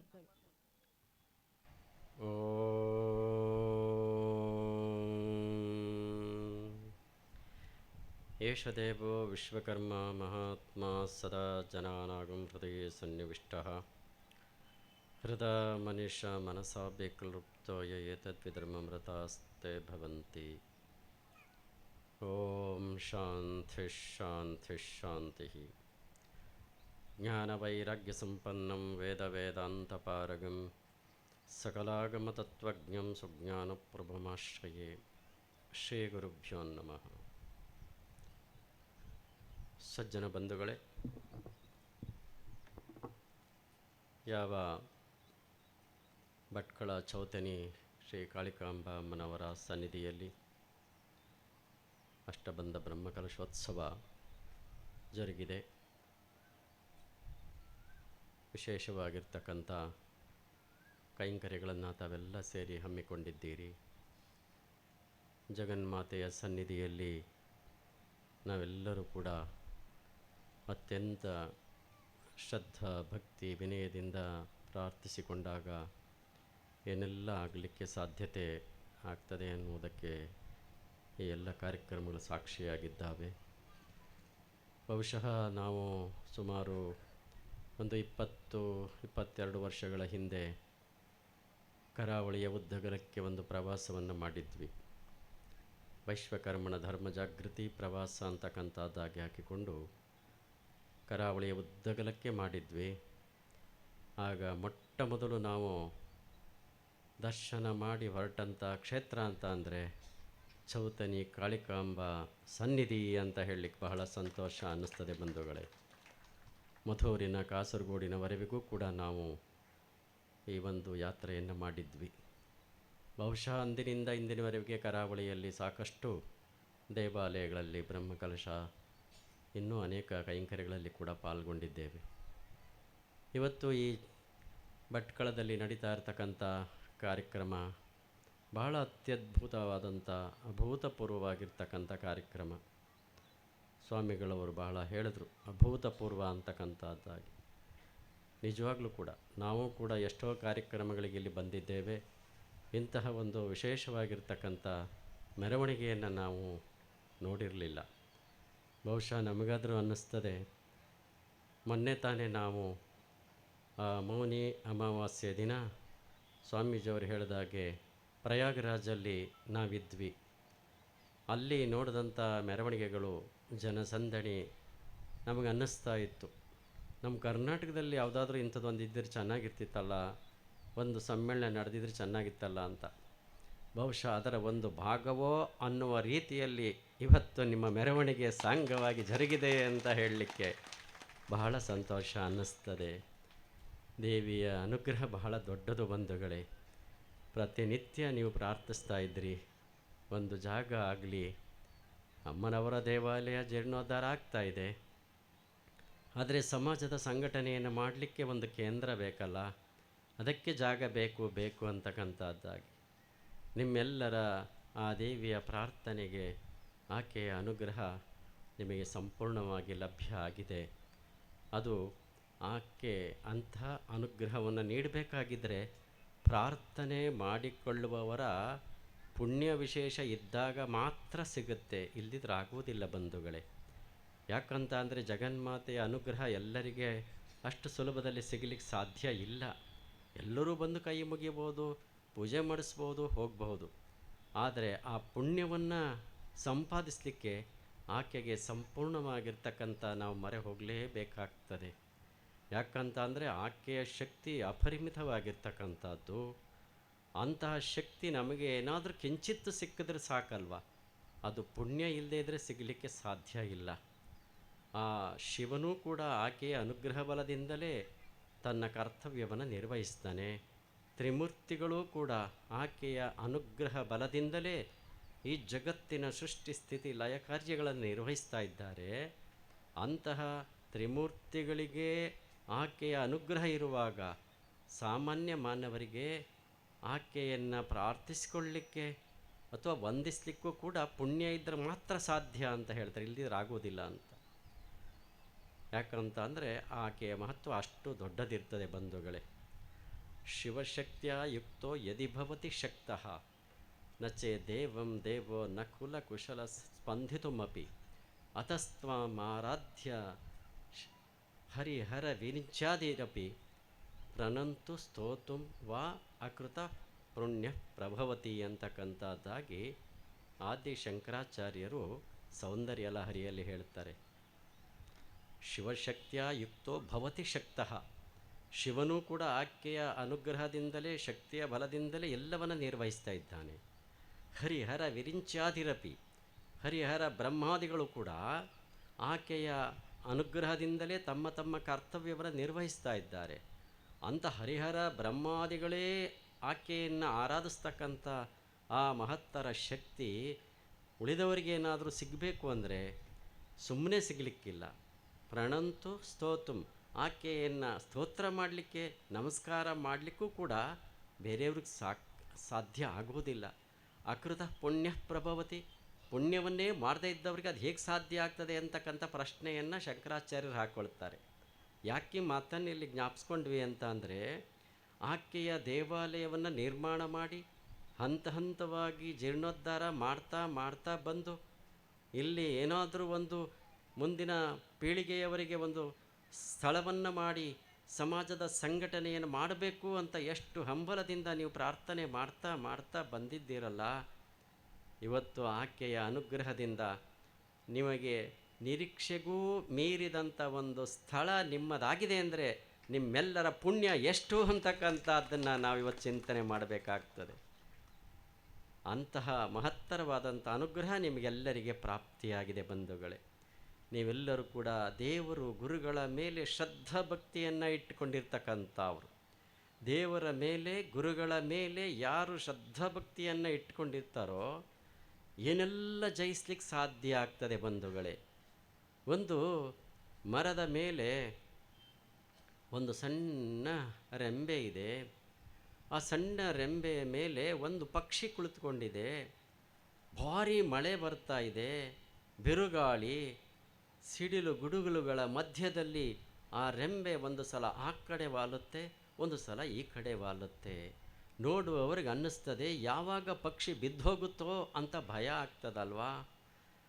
ಆದರೆ ಬಂಧುಗಳೇ, ಆ ಪಕ್ಷಿಗೆ ಧೈರ್ಯ ಏನು ಅಂತ ಅಂದರೆ, ಎಷ್ಟು ಗುಡುಗು ಸಿಡಿಲುಗಳು ಬರಲಿ, ಎಂಥ ಮಳೆ ಬರಲಿ, ಏನೆಲ್ಲ ಗಾಳಿ ಬೀಸಲಿ, ನಾನು ಧೈರ್ಯವಾಗಿ ಇಲ್ಲಿಂದ ಬೇರೆ ಕಡೆ ಹಾರಬಲ್ಲೆ. ಯಾವುದರ ಬಲದಿಂದ? ನನ್ನ 2 ರೆಕ್ಕೆಗಳ ಬಲದಿಂದ ಅಂತಕ್ಕಂಥದ್ದಾಗಿ ಹೇಗೆ ಧೈರ್ಯವಾಗಿ ಆ ಪಕ್ಷಿಯ ರೆಂಬೆಯ ತುದಿಯ ಸಣ್ಣ ಕಡ್ಡಿಯ ಮೇಲೆ ಕುಳಿತು ಧೈರ್ಯವಾಗಿರುತ್ತೋ, ಹಾಗೆ ನೀವು ಗುರು ಮತ್ತು ದೇವರು ಅಂತಕ್ಕಂಥ ಇಬ್ಬರನ್ನು ನಂಬಿ ಏನು ಹೆಜ್ಜೆಯನ್ನು ಇಟ್ಟಿದ್ದೀರಲ್ಲ, ಏನೆಲ್ಲ ಆಪತ್ತುಗಳು ಬಂದರೂ ಕೂಡ ನೀವು ಜಯಿಸಲಿಕ್ಕೆ ಸಮರ್ಥರಿದ್ದೀರಿ ಅಂತ ಹೇಳಲಿಕ್ಕೆ ಬಹಳ ಸಂತೋಷ ಅನ್ನಿಸ್ತದೆ ಬಂಧುಗಳೇ. ಅದರ ಪ್ರತಿಫಲವೇ ಇವತ್ತು ನಿಮಗೆ ಈ ಸ್ಥಳದ ಒಂದು ಲಭ್ಯತೆ ಆಗಿರ್ತಕ್ಕಂಥದ್ದು. ಬಹುಶಃ ಚಾತುರ್ಮಾಸದಲ್ಲೆಲ್ಲ ನೀವು ಬಂದಿದ್ದೀರಿ. ಕಜ್ಕೆಗೆ ಬಂದಾಗ ಅಲ್ಲಿ ನಮಗೆ ಸ್ಥಳ ಬಹಳ ಅಭಾವ ಇದೆ, ಏನಾದರೂ ಮಾಡಿ ಜಾಗ ಬೇಕು, ಅನುಗ್ರಹಿಸಿ ಸ್ವಾಮೀಜಿ ಅಂತ ನಾವೊಂದು ಸಲ ಮಂತ್ರಾಕ್ಷತೆಯನ್ನು ಕೊಟ್ಟು ಕಳಿಸಿದ್ವಿ. ನೀವು ಆ ಸ್ಥಳದಲ್ಲಿ ಮಂತ್ರಾಕ್ಷತೆಯನ್ನು ಹಾಕಿ ದೇವಿಯನ್ನು ಪ್ರಾರ್ಥಿಸಿ, ಗುರು ದೇವರ ಮೇಲೆ ನಂಬಿಕೆಯನ್ನು ಇಟ್ಟು ಹಾಕಿ ನಿಮ್ಮದಾಗ್ತದೆ ಅಂತ ಆ ದೇವಿಯನ್ನು ಪ್ರಾರ್ಥಿಸಿ ಕೊಟ್ಟಿದ್ವಿ. ಬಹುಶಃ ಅದರ ಪ್ರತಿಫಲವೇ ಇವತ್ತು ನಿಮಗೆ ಸ್ಥಳ ಲಭ್ಯ ಆಗಿದೆ ಅಂತಕ್ಕಂಥದ್ದಾಗಿಯೂ ಕೂಡ ನಾವು ಭಾವಿಸ್ತೇವೆ. ಬಂಧುಗಳೇ, ನಿಮ್ಮೆಲ್ಲರ ಈ ಒಂದು ಪ್ರತಿ ಶ್ರದ್ಧಾ ಭಕ್ತಿಯ ಕೇಂದ್ರವಾಗಿರ್ತಕ್ಕಂಥ ಇಲ್ಲಿ ಬಹಳ ಸಂತೋಷ ಅನ್ನಿಸ್ತದೆ ನಮಗೆ. ಈ ಜಾಗ ಸುವ್ಯವಸ್ಥಿತವಾದಂಥ ಜಾಗ. ಯಾವ ಹಳ್ಳ ಕೊಳ್ಳ ಮುಚ್ಚಬೇಕಾಗಿಲ್ಲ, ಯಾವ ಬಂಡೆ ಹೊಡಿಬೇಕಾಗಿಲ್ಲ, ಯಾವ ಪ್ರತ್ಯೇಕ ರಸ್ತೆ ಮಾಡಬೇಕಾಗಿಲ್ಲ. ಅಂಥ ಜಾಗ ನಿಮಗೆ ಲಭ್ಯ ಆಯ್ತಲ್ಲ, ಅದು ದೇವಿಯ ಅನುಗ್ರಹ ಅಲ್ಲದಲೇ ಮತ್ತೇನು ಬಂಧುಗಳೇ. ನೀವೆಲ್ಲರ ಸೇವೆ ಸಮಾಜ ಮತ್ತು ದೇವರ ಮೇಲೆ ನಿಷ್ಠೆಯಿಂದ ಇರುವುದರಿಂದ ಏನೆಲ್ಲ ಮಾಡಲಿಕ್ಕೆ ಸಾಧ್ಯ ಆಗ್ತದೆ ಅಂತಕ್ಕಂಥದ್ದಕ್ಕೆ ಇದಕ್ಕೆ ಸಾಕ್ಷಿಯಾಗಿದೆ ಬಂಧುಗಳೇ. ನಿಮ್ಮೆಲ್ಲರ ಸೇವೆ ಎಷ್ಟು ಮಟ್ಟಕ್ಕಿದೆ ಅಂತ ಅಂದರೆ ನಮಗನ್ನಿಸ್ತದೆ, ಆ ಮಾರುತಿ ಶ್ರೀರಾಮನ ಸೇವೆಯನ್ನು ಹೇಗೆ ನಿರಂತರವಾಗಿ ಮಾಡಿ ಮಾಡಿ ತನ್ನದೇ ಸ್ಥಾನವನ್ನು ಕಂಡುಕೊಂಡೋ, ತನ್ನದೇ ಆಗಿರ್ತಕ್ಕಂಥ ಸಾಮರ್ಥ್ಯವನ್ನು ಇಟ್ಟುಕೊಂಡೋ, ಹಾಗೆ ನಿಮ್ಮ ಒಂದು ಸೇವೆಯ ಪ್ರತಿಫಲ ಇದೆ ಅಂತ ನಮಗಾದರೂ ಅನ್ನಿಸ್ತದೆ. ಶ್ರೀರಾಮ ಆ ಲಂಕೆಗೆ ಹೋದ, ರಾವಣ ಸಂಹಾರ ಮಾಡಿದ, ಸೀತೆಯನ್ನು ಕರೆತಂದ, ರಾಮರಾಜ್ಯ ಪಟ್ಟಾಭಿಷೇಕ ಆಯಿತು. ರಾಮನಿಗೆ ಅನ್ನಿಸ್ತಂತೆ, ಓ ಎಲ್ಲರಿಗೂ ಬಹಳ ಆನಂದ ಆಗಿದೆ ಅಂತ ಎಲ್ಲರೂ ಕೂಡ ಬಂದಿದ್ದರು. ಅವರಿಗೆಲ್ಲ ಒಂದೊಂದು ಸತ್ಕಾರ ಮಾಡಬೇಕು ಅಂತ ಅನ್ನಿಸ್ತಂತೆ ರಾಮನಿಗೆ. ನೀವು ಹೇಗೆ ಇಲ್ಲಿ ಈ ಜಾಗದ ಅಧ್ಯ ಈ ಒಂದು ಸ್ಥಳವನ್ನು ಕೊಂಡ್ಕೊಳ್ಳಿಕ್ಕಾಗಿ ಯಾರ್ಯಾರನ್ನು ಪ್ರಧಾನವಾಗಿಟ್ಕೊಂಡು ಸತ್ಕಾರವನ್ನು ಮಾಡಿ ಮಾಡಿ ಸೇವೆಯನ್ನು ಮಾಡಿಸ್ಕೊಳ್ತಾ ಇದ್ದೀರೋ ಅವರಿಗೆಲ್ಲ ಹೇಗೆ ಇವತ್ತು ಅಥವಾ ನಾಳೆ ನಾಡದ್ದು ಸತ್ಕಾರವನ್ನು ಮಾಡ್ತಾ ಮಾಡ್ತಾ ಹೋಗ್ತಿರೋ ಹಾಗೆ ರಾಮನಿಗೂ ಅನ್ನಿಸ್ತಂತೆ, ನನಗಿಷ್ಟೊಂದು ಸಹಾಯ ಮಾಡಿದಂಥ ಕಪಿವೀರರಿಗೆಲ್ಲ ನಾನೊಂದು ಸತ್ಕಾರವನ್ನು ಮಾಡಬೇಕು ಅಂತ ಜಾಂಬವ, ಅಂಗದ ಇತ್ಯಾದಿಗಳೆಲ್ಲರಿಗೆ ಸತ್ಕಾರ ಮಾಡ್ತಾ ಮಾಡ್ತಾ ಹೋದ. ಎಲ್ಲರಿಗೆ ಮಾಡಿ ಮುಗಿದೇ ಹೋಯಿತು. ಎಲ್ಲರಿಗೆ ಮುಗಿದು ಸಭೆ ಇನ್ನೇನು ಮುಕ್ತಾಯಕ್ಕೆ ಬಂದಿದೆ. ಪಕ್ಕದಲ್ಲೇ ಕುಳಿತುಕೊಂಡಂಥ ಸೀತಾದೇವಿ ಹೇಳಿದ್ಲಂತೆ, ಸ್ವಾಮಿ ಎಲ್ಲರಿಗೆ ಮಾಡಿ ಮುಗಿಸಿದರಿ, ಅತ್ಯಂತ ಪ್ರಮುಖವಾಗಿ ಮಾಡಬೇಕಾದವನೊಬ್ಬನಿಗೆ ಮಾಡಲೇ ಇಲ್ವಲ್ಲ ಅಂತ ಅಂದ್ಲಂತೆ. ಯಾರು ಅಂದ ರಾಮ, ಹಗಲಿರುಳು ನಿಮ್ಮ ಪದತಳದಲ್ಲೇ ಕುಳಿತು ಸೋಹಂಭಾವದಿಂದ ನಿಮ್ಮ ನಾಮಸ್ಮರಣೆಯನ್ನು ಮಾಡ್ತಾ ಇರ್ತಕ್ಕಂಥ ಮಾರುತಿಗೆ ಮಾಡಲಿಲ್ವಲ್ಲ ಅಂತ ಅಂದ್ಲಂತೆ. ಎಲ್ಲರಿಗೂ ಅನ್ನಿಸ್ತದಲ್ವ, ಹೌದು ಅವನಿಗೆ ಮಾಡಲೇಬೇಕಾಗಿತ್ತು ಅಂತ ಉಳಿದವ್ರಿಗೂ ಅನ್ನಿಸ್ತದೆ. ಆದರೆ ರಾಮ ಹೇಳಿದಂತೆ, ಇಲ್ಲ ಅವನಿಗೆ ಆ ಸತ್ಕಾರ ಬೇಕಾಗಿಲ್ಲ ಅಂದಂತೆ. ಸೀತೆ ಹೇಳಿದಂತೆ, ಇಲ್ಲ ನೀವು ಹೇಳೋದು ಸರಿ ಇಲ್ಲ, ಅವನಿಗೆ ಮಾಡಲೇಬೇಕು ಅಂದ್ಲಂತೆ. ಮಾಡೋದಿದ್ರೆ ನೀನು ಮಾಡು ಅಂದ ರಾಮ. ಆಗ ರಾಮನ ಪದತಲದಲ್ಲೇ ಕುಳಿತು ರಾಮನ ಪಾದದಲ್ಲಿಯೇ ತನ್ನ ಮನಸ್ಸನ್ನು ಇಟ್ಟು ಭಕ್ತಿಯಿಂದ ಕುಳಿತಿದ್ದಂಥ ಆ ಮಾರುತಿಗೆ ತನ್ನ ಕೊರಳಲ್ಲಿದ್ದಂಥ ನವರತ್ನ ಖಚಿತವಾಗಿರ್ತಕ್ಕಂಥ ಹಾರವನ್ನು ತೆಗೆದು ಮಾರುತಿಯ ಕೊರಳಿಗೆ ಹಾಕಿದ್ಲಂತೆ ಸೀತಾದೇವಿ. ಹಾಕಿದ ತಕ್ಷಣದಲ್ಲಿ ತೆಗೆದು ನೋಡ್ತಾನೆ, ನವರತ್ನ ಖಚಿತವಾಗಿರ್ತಕ್ಕಂಥ ಹಾರ. ಅದನ್ನು ತೆಗೆದ, ಒಂದು ಸಲ ಕಿವಿಯ ಬಳಿಯಲ್ಲಿ ಹಿಡಿದು ಅಲ್ಲಾಡಿಸಿದ, ಒಂದು ಸಲ ದೃಷ್ಟಿಯಿಂದ ನೋಡಿದ, ಒಂದು ಸಲ ಅದನ್ನು ಅಗ್ರಾಣಿಸಿ ನೋಡಿದ, ಒಂದು ಸಲ ಬಾಯಲ್ಲಿ ಕಚ್ಚಿ ನೋಡಿದ, ಮತ್ತೊಂದು ಸಲ ಮೈಯಲ್ಲಿ ತಿಕ್ಕಿ ನೋಡಿದ, ಅದನ್ನು ಹರಿದು ಕಿತ್ತು ಬಿಸಾಡಿಬಿಟ್ನಂತೆ. ನೋಡ್ತಾ ಇದ್ಲು ಸೀತಾದೇವಿ, ರಾಮನು ನೋಡ್ತಾ ಇದ್ದ. ರಾಮ ಹೇಳಿದ್ನಂತೆ, ನೋಡು ನಾನು ಹೇಳಲಿಲ್ವಾ ನೀನು ಮಾಡೋದು ಬೇಕಿಲ್ಲ ಅವನಿಗೆ ಅಂತ ಯಾಕೆ ಹಾಗೆ ಮಾಡಿದ ಆ ಮಾರುತಿ ಅಂತ ಅಂದರೆ, ಅವನು ಅದನ್ನು ದೃಷ್ಟಿಸಿ ನೋಡುವಾಗ ಶ್ರೀರಾಮನ ದರ್ಶನ ಆಗಲಿಲ್ವಂತೆ. ಕಿವಿಯ ಬಳಿಯಲ್ಲಿ ಹಿಡಿದು ಅಲ್ಲಾಡಿಸಿದಾಗ ಶ್ರೀರಾಮನ ನಾಮ ಕೇಳಿ ಬರಲಿಲ್ವಂತೆ.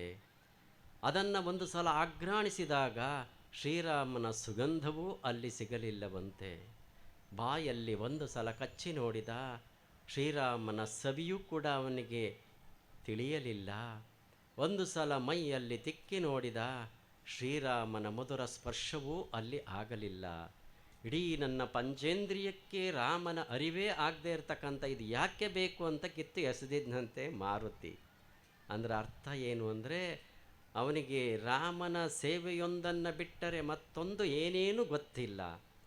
ಬಹುಶಃ ಯಾಕಿದನ್ನು ಕಥೆಯಲ್ಲಿ ಹೇಳಿದ್ವಿ ಅಂತಂದರೆ, ನಿಮ್ಮೆಲ್ಲರಿಗೆ ನಿಮ್ಮ ಕರ್ತವ್ಯ ಹೇಗಿದೆ ಅಂದರೆ ದೇವಿಯ ಸನ್ನಿಧಿಯಲ್ಲಿ ಸೇವೆ ಮಾಡಬೇಕು ಮಾಡಬೇಕು ಮಾಡಬೇಕು. ಸ್ಥಾನ ಮಾನಕ್ಕಲ್ಲ, ಅಥವಾ ನನಗೆ ಹಾರ ತುರಾಯಿಗಳಿಗಲ್ಲ, ಸನ್ಮಾನಕ್ಕಲ್ಲ, ಸೇವೆ ಒಂದೇ ನಮ್ಮ ಕರ್ತವ್ಯ ಅಂತ ಮಾಡ್ತಿದ್ದೀರಲ್ಲ. ಬಹುಶಃ ನಿಮ್ಮೆಲ್ಲರ ಸೇವೆ ಆ ಶ್ರೀರಾಮನ ದೂತನಾಗಿರ್ತಕ್ಕಂಥ ಆ ಮಾರುತಿಯಂತೆ ನಿಮ್ಮ ಸೇವೆ ಇದೆ ಅಂತ ಹೇಳಲಿಕ್ಕೆ ಬಹಳ ಸಂತೋಷ ಅನ್ನಿಸ್ತದೆ ಬಂಧುಗಳೇ. ಅಂಥ ನಿಸ್ವಾರ್ಥ ಸೇವೆಯನ್ನು ಮಾಡಿದಾಗ ಏನೆಲ್ಲ ಆಗಲಿಕ್ಕೆ ಸಾಧ್ಯ ಆಗ್ತದೆ. ಆ ಮಾರುತಿ ಇವತ್ತು ಕೂಡ ಚಿರಂಜೀವಿ, ಸಪ್ತ ಚಿರಂಜೀವಿಗಳಲ್ಲಿ ಅವನು ಒಬ್ಬ ಇದ್ದಾನೆ ಈಗಲೂ ಕೂಡ ಅಂತ. ಈಗ ಅಷ್ಟೇ ಅಲ್ಲ ಬಂಧುಗಳೇ, ಮುಂದಿನ ದಿನಗಳಲ್ಲಿಯೂ ಕೂಡ ಈ ಕಲಿಯುಗ ಮುಗಿದ ಮೇಲೆ ಬರ್ತಕ್ಕಂಥ ಕೃತಯುಗದಲ್ಲಿ ಅವನೇ ಬ್ರಹ್ಮನಾಗ್ತಾನೆ ಅಂತಕ್ಕಂತಹದ್ದಾಗಿ ಶಾಸ್ತ್ರಗಳು ಇದೆ. ಯಾಕಂತ ಅಂದರೆ ಅಂಥ ನಿಷ್ಠೆಯ ಸೇವೆಯನ್ನು ಮಾಡ್ತಕ್ಕಂಥ ಅವರಿಗೆ ಇದೆಲ್ಲ ಲಭ್ಯ ಆಗ್ತಕ್ಕಂಥದ್ದು. ಅದಕ್ಕೆ ಆ ಮಾರುತಿಯ ಆದರ್ಶ ನಿಮ್ಮೆಲ್ಲರಲ್ಲಿ ಇದೆ ಅಂತಕ್ಕಂಥದ್ದಾಗಿ ನಾವು ಭಾವಿಸ್ತೇವೆ ಬಂಧುಗಳೇ. ನಿಜವಾಗಲೂ ನೀವೆಲ್ಲ ಅತ್ಯಂತ ಶ್ರದ್ಧಾಭಕ್ತಿಯಿಂದ ಸೇವೆಯನ್ನು ಮಾಡಿದ್ದೀರಿ.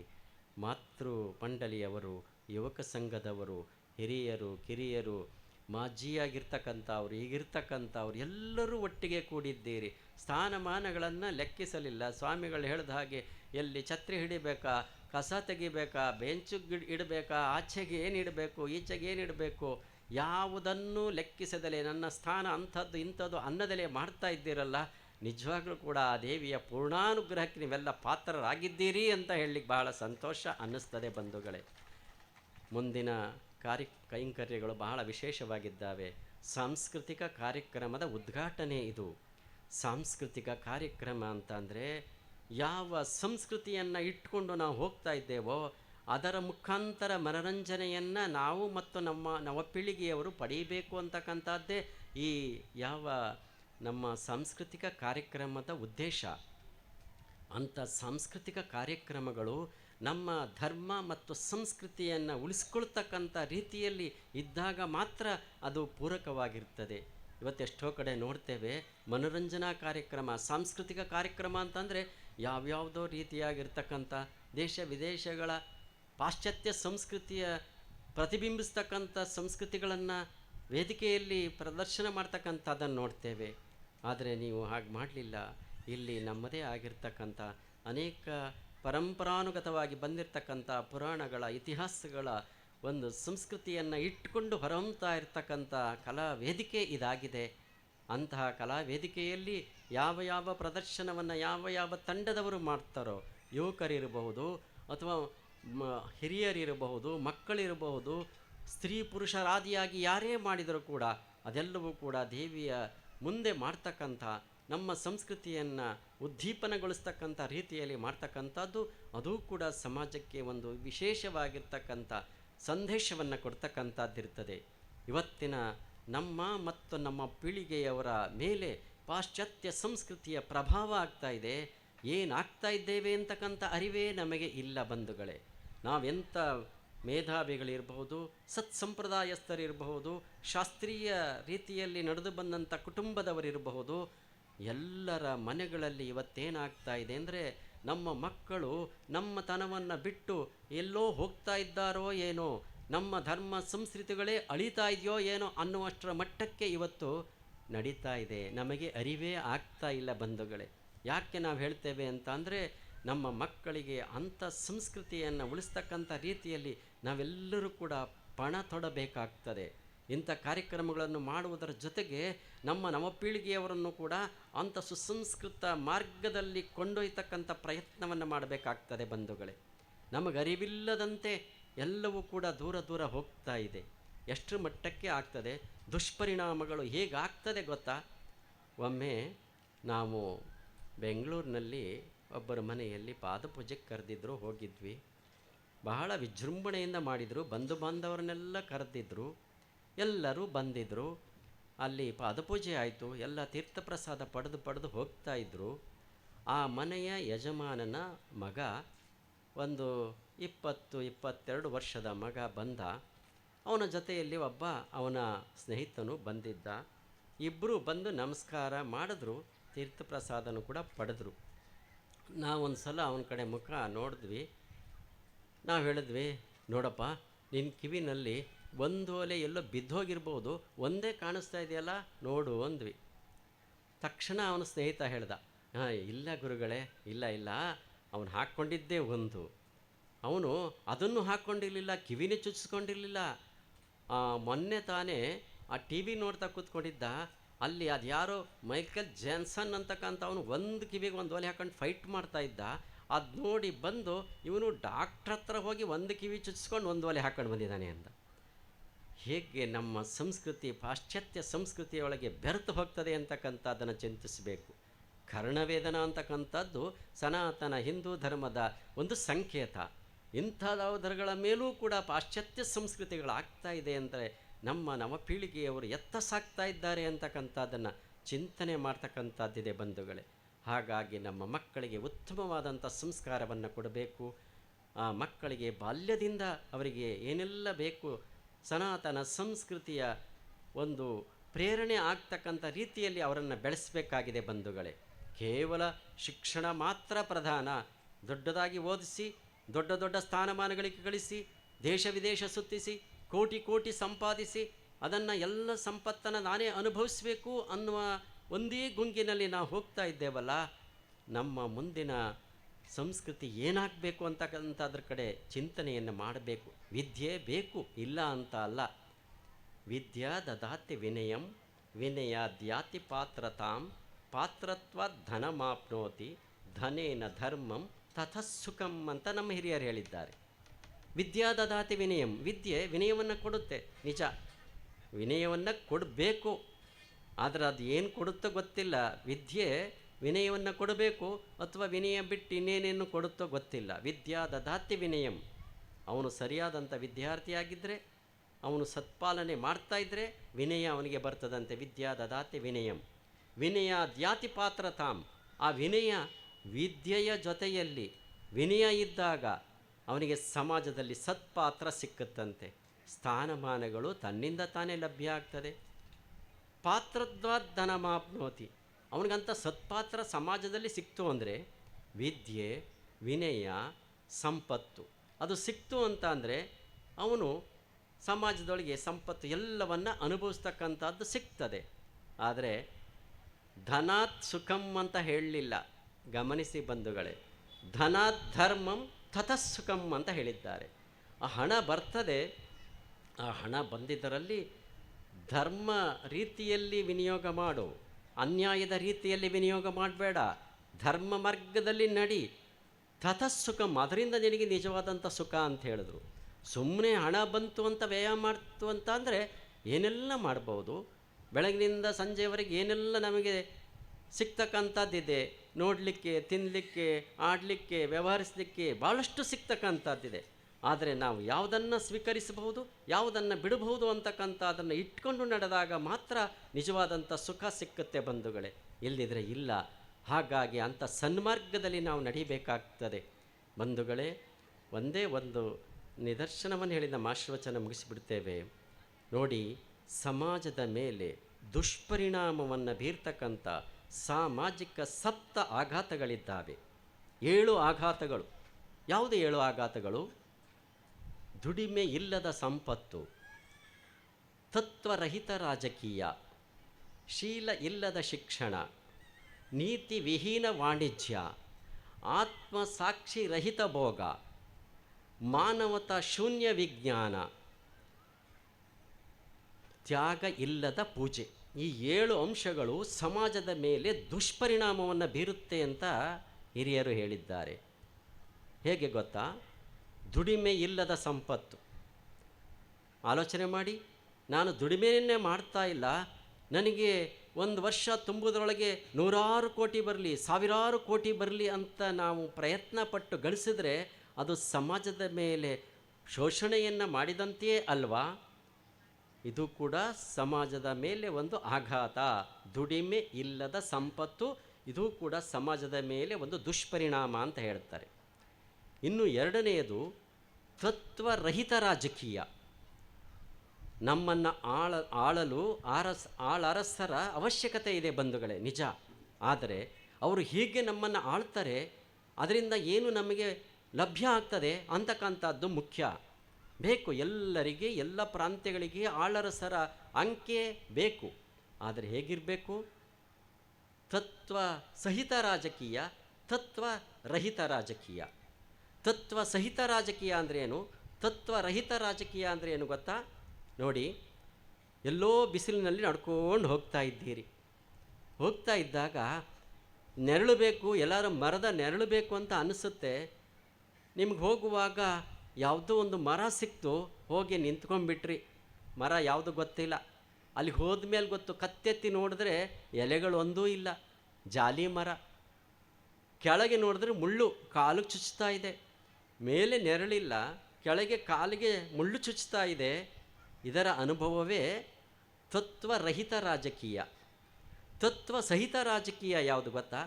ಅಯ್ಯೋ, ಇಲ್ಲಿ ನಿಲ್ಲಿಕ್ಕೆ ಆಗ್ತಾ ಇಲ್ಲ, ಸ್ವಲ್ಪ ನಾವು ಮುಂದೆ ಹೋಗೋಣ ಅಂತ ಹೋಗ್ತಾ ಇದ್ದಾಗ ಅಲ್ಲೊಂದು ಸೋಂಪಾಗಿ ಬೆಳೆದು ನಿಂತಿರ್ತಕ್ಕಂಥ ಒಂದು ಬೇವಿನ ಮರ ಸಿಕ್ತು ಅಂತ ಇಟ್ಕೊಳ್ಳಿ. ಅಲ್ಲಿ ಹೋಗಿ ಕೆಳಗೆ ನಿಂತ್ಕೊಳ್ತೀರಿ, ಆನಂದ ಆಗ್ತದೆ, ನಿಮ್ಮ ದಣಿವೆಲ್ಲ ಆರಿ ಹೋಗ್ತದೆ. ಇನ್ನೂ ಸ್ವಲ್ಪ ಹೊತ್ತು ಅಲ್ಲೇ ಇರಬೇಕು ಅಂತ ಅನ್ನಿಸ್ತದಲ್ವಾ? ಈ ಅನುಭವ ತತ್ವ ಸಹಿತ ರಾಜಕೀಯ, ತತ್ವರಹಿತ ರಾಜಕೀಯ, ತತ್ವ ಸಹಿತ ರಾಜಕೀಯ. ಇದು ಕೂಡ ತತ್ವರಹಿತ ರಾಜಕೀಯ ಆದರೆ ಸಮಾಜದ ಮೇಲೆ ದುಷ್ಪರಿಣಾಮವನ್ನು ಬೀರುತ್ತೆ ಅಂತಕ್ಕಂಥದ್ದಾಗಿ ಹೇಳಲ್ಪಡ್ತದೆ.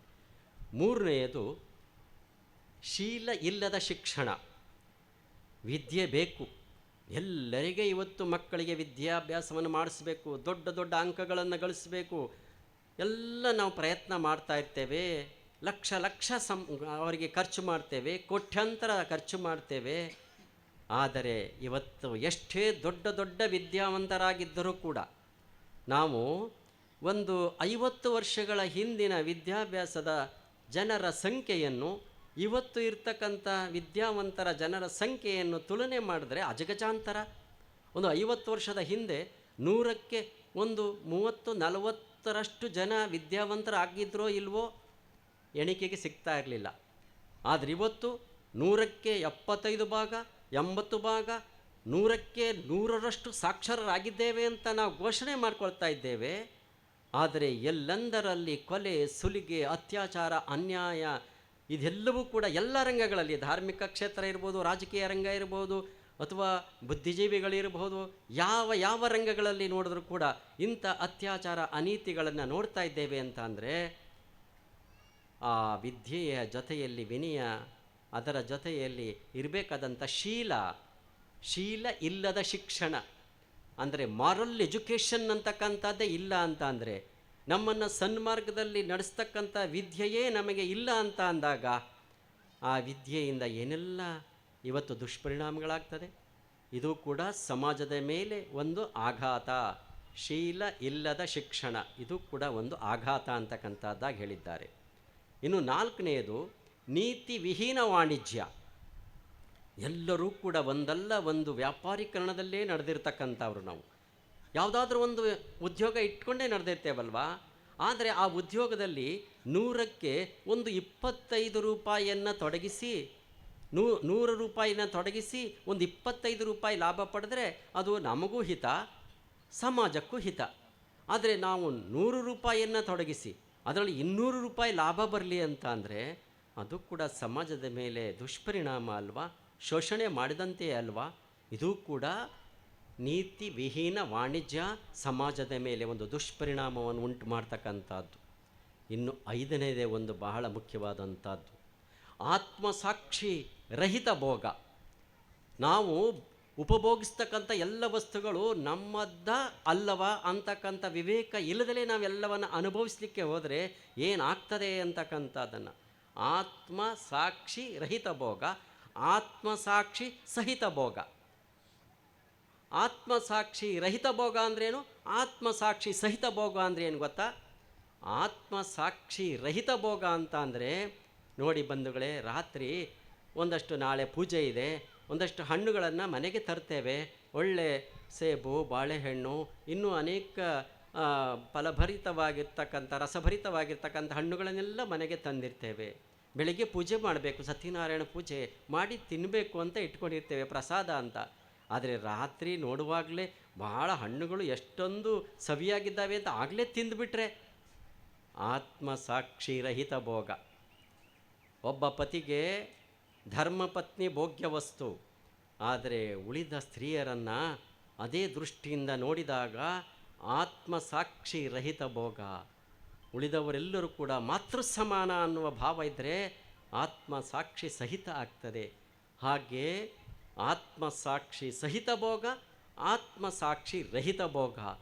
ಇದರಲ್ಲಿ ಆತ್ಮಸಾಕ್ಷಿ ರಹಿತ ಭೋಗ ಸಮಾಜದ ಮೇಲೆ ದುಷ್ಪರಿಣಾಮ ಬೀರುತ್ತೆ ಅಂತಕ್ಕಂಥದ್ದಾಗಿ ಹೇಳಲ್ಪಡ್ತದೆ. ಇನ್ನು 6ನೇದು ಒಂದು ಬಹಳ ಮುಖ್ಯವಾದಂಥದ್ದು ಮಾನವತಾ ಶೂನ್ಯ ವಿಜ್ಞಾನ. ವಿಜ್ಞಾನ ಬೇಕು ಬಂಧುಗಳೇ. ಇವತ್ತು ಇಡೀ ಜಗತ್ತಿನಲ್ಲಿ ದೇಶಗಳಲ್ಲಿ ನಾನು ಮುಂದು ತಾನು ಮುಂದು, ವಿಜ್ಞಾನದ ಮುನ್ನಡೆಯಲ್ಲಿ ನಾನು ಎಷ್ಟಿದ್ದೇನೆ ಪ್ರದರ್ಶನಗಳು ನಡೀತಾನೇ ಇದೆ. ಆದರೆ ಎಲ್ಲಿವರೆಗೂ ಹೋಗಬೇಕು? ಮಾನವೀಯತೆಯನ್ನೇ ಕಳೆದುಕೊಂಡು ಹೋಗ್ತಕ್ಕಂಥ ವಿಜ್ಞಾನ ಏನು ದುಷ್ಪರಿಣಾಮ ಮಾಡುತ್ತೆ? ಯಾಕಂತ ಅಂದರೆ ಇವತ್ತು ನಮಗೆ ವೈಜ್ಞಾನಿಕ ಮುನ್ನಡೆ ಎಷ್ಟೊಂದು ಮುಂದೆ ಹೋಗಿದೆ ಅಂತ ಅಂದರೆ ನಾವು ಬಹುಶಃ ಗ್ರಹಗಳಿಗೆ ಕೈಚಾಚುವಂಥ ಶಕ್ತಿ ಬಂದ್ಬಿಟ್ಟಿದೆ. ಚಂದ್ರಗ್ರಹ ಆಯಿತು, ಮಂಗಳ ಗ್ರಹ ಆಯಿತು, ಸೂರ್ಯನ ಹತ್ರಕ್ಕೆ ಹೋಗಿ ಹೊರಟಿದ್ದೇವೆ, ಇನ್ನೂ ಗ್ರಹಗಳ ನಮಗೆ ಸಮೀಕ್ಷೆ ನಡೀತಾ ಇದೆ.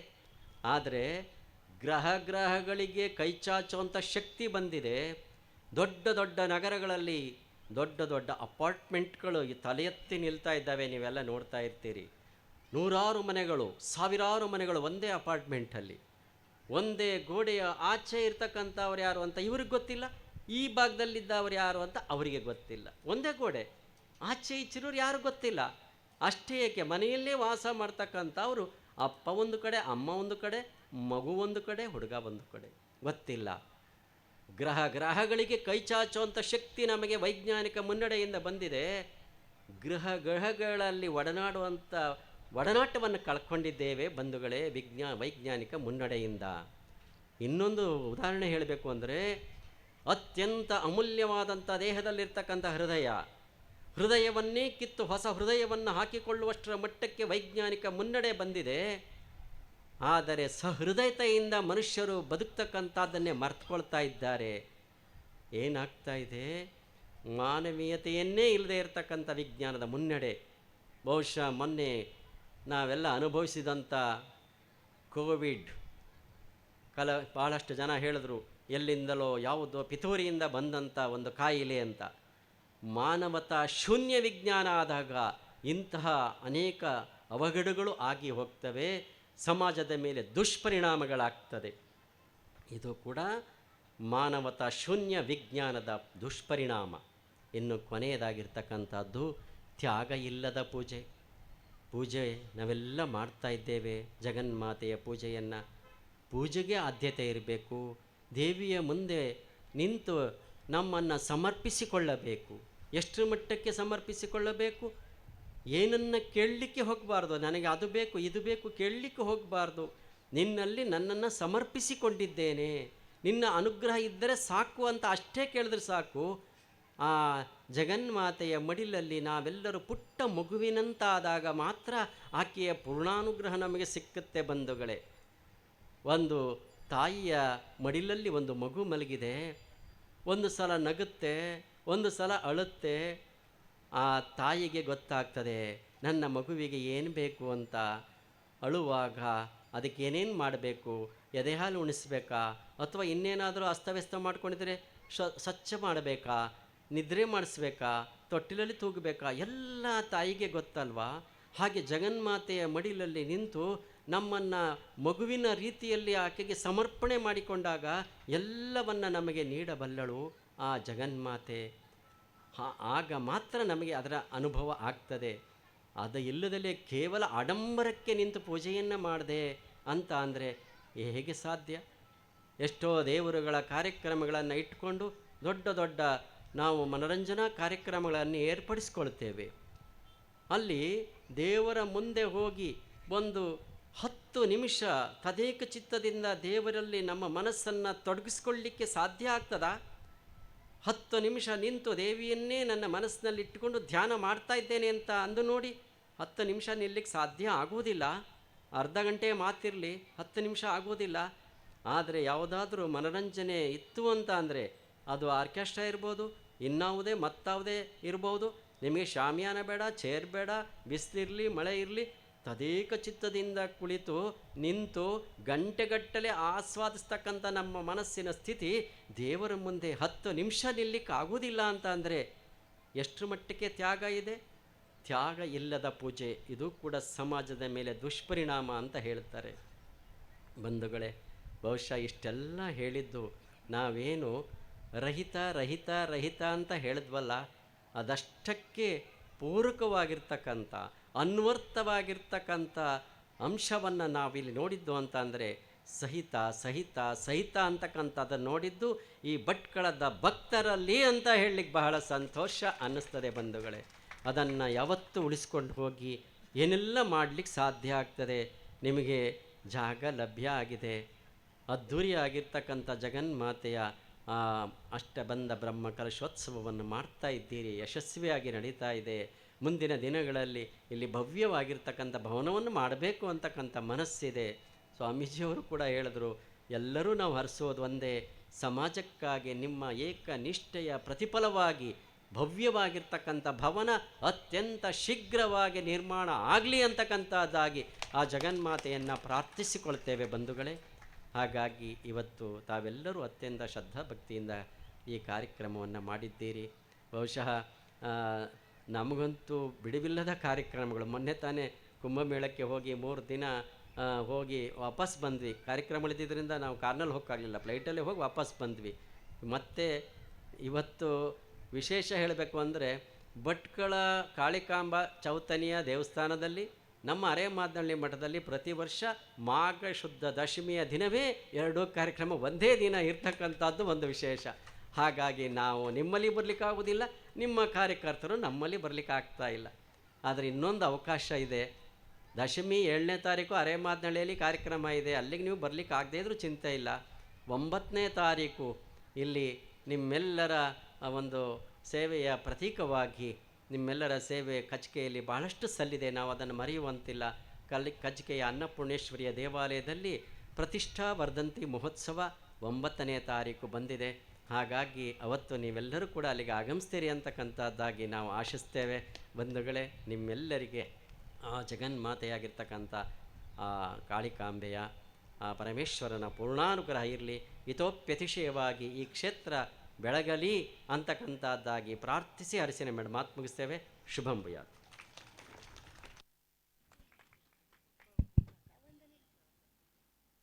ಪುಣ್ಯ ಸಂಪಾದನೆ ಮಾಡಲು ದೇವರ ಮೊರೆ ಹೋದಾಗ ಮಾತ್ರ ಸಾಧ್ಯ.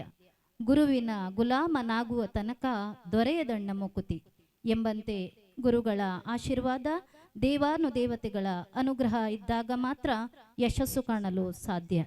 ವಿದ್ಯಾ ದದಾತಿ ವಿನಯಂ, ಮಕ್ಕಳಿಗೆ ಬಾಲ್ಯದಲ್ಲಿಯೇ ಉತ್ತಮವಾದ ಸಂಸ್ಕಾರ ಕೊಟ್ಟಾಗ ಮಾತ್ರ ಸಮಾಜದಲ್ಲಿ ಸುಸಂಸ್ಕೃತ ವ್ಯಕ್ತಿಗಳಾಗಿ ಬಾಳಲು ಸಾಧ್ಯ.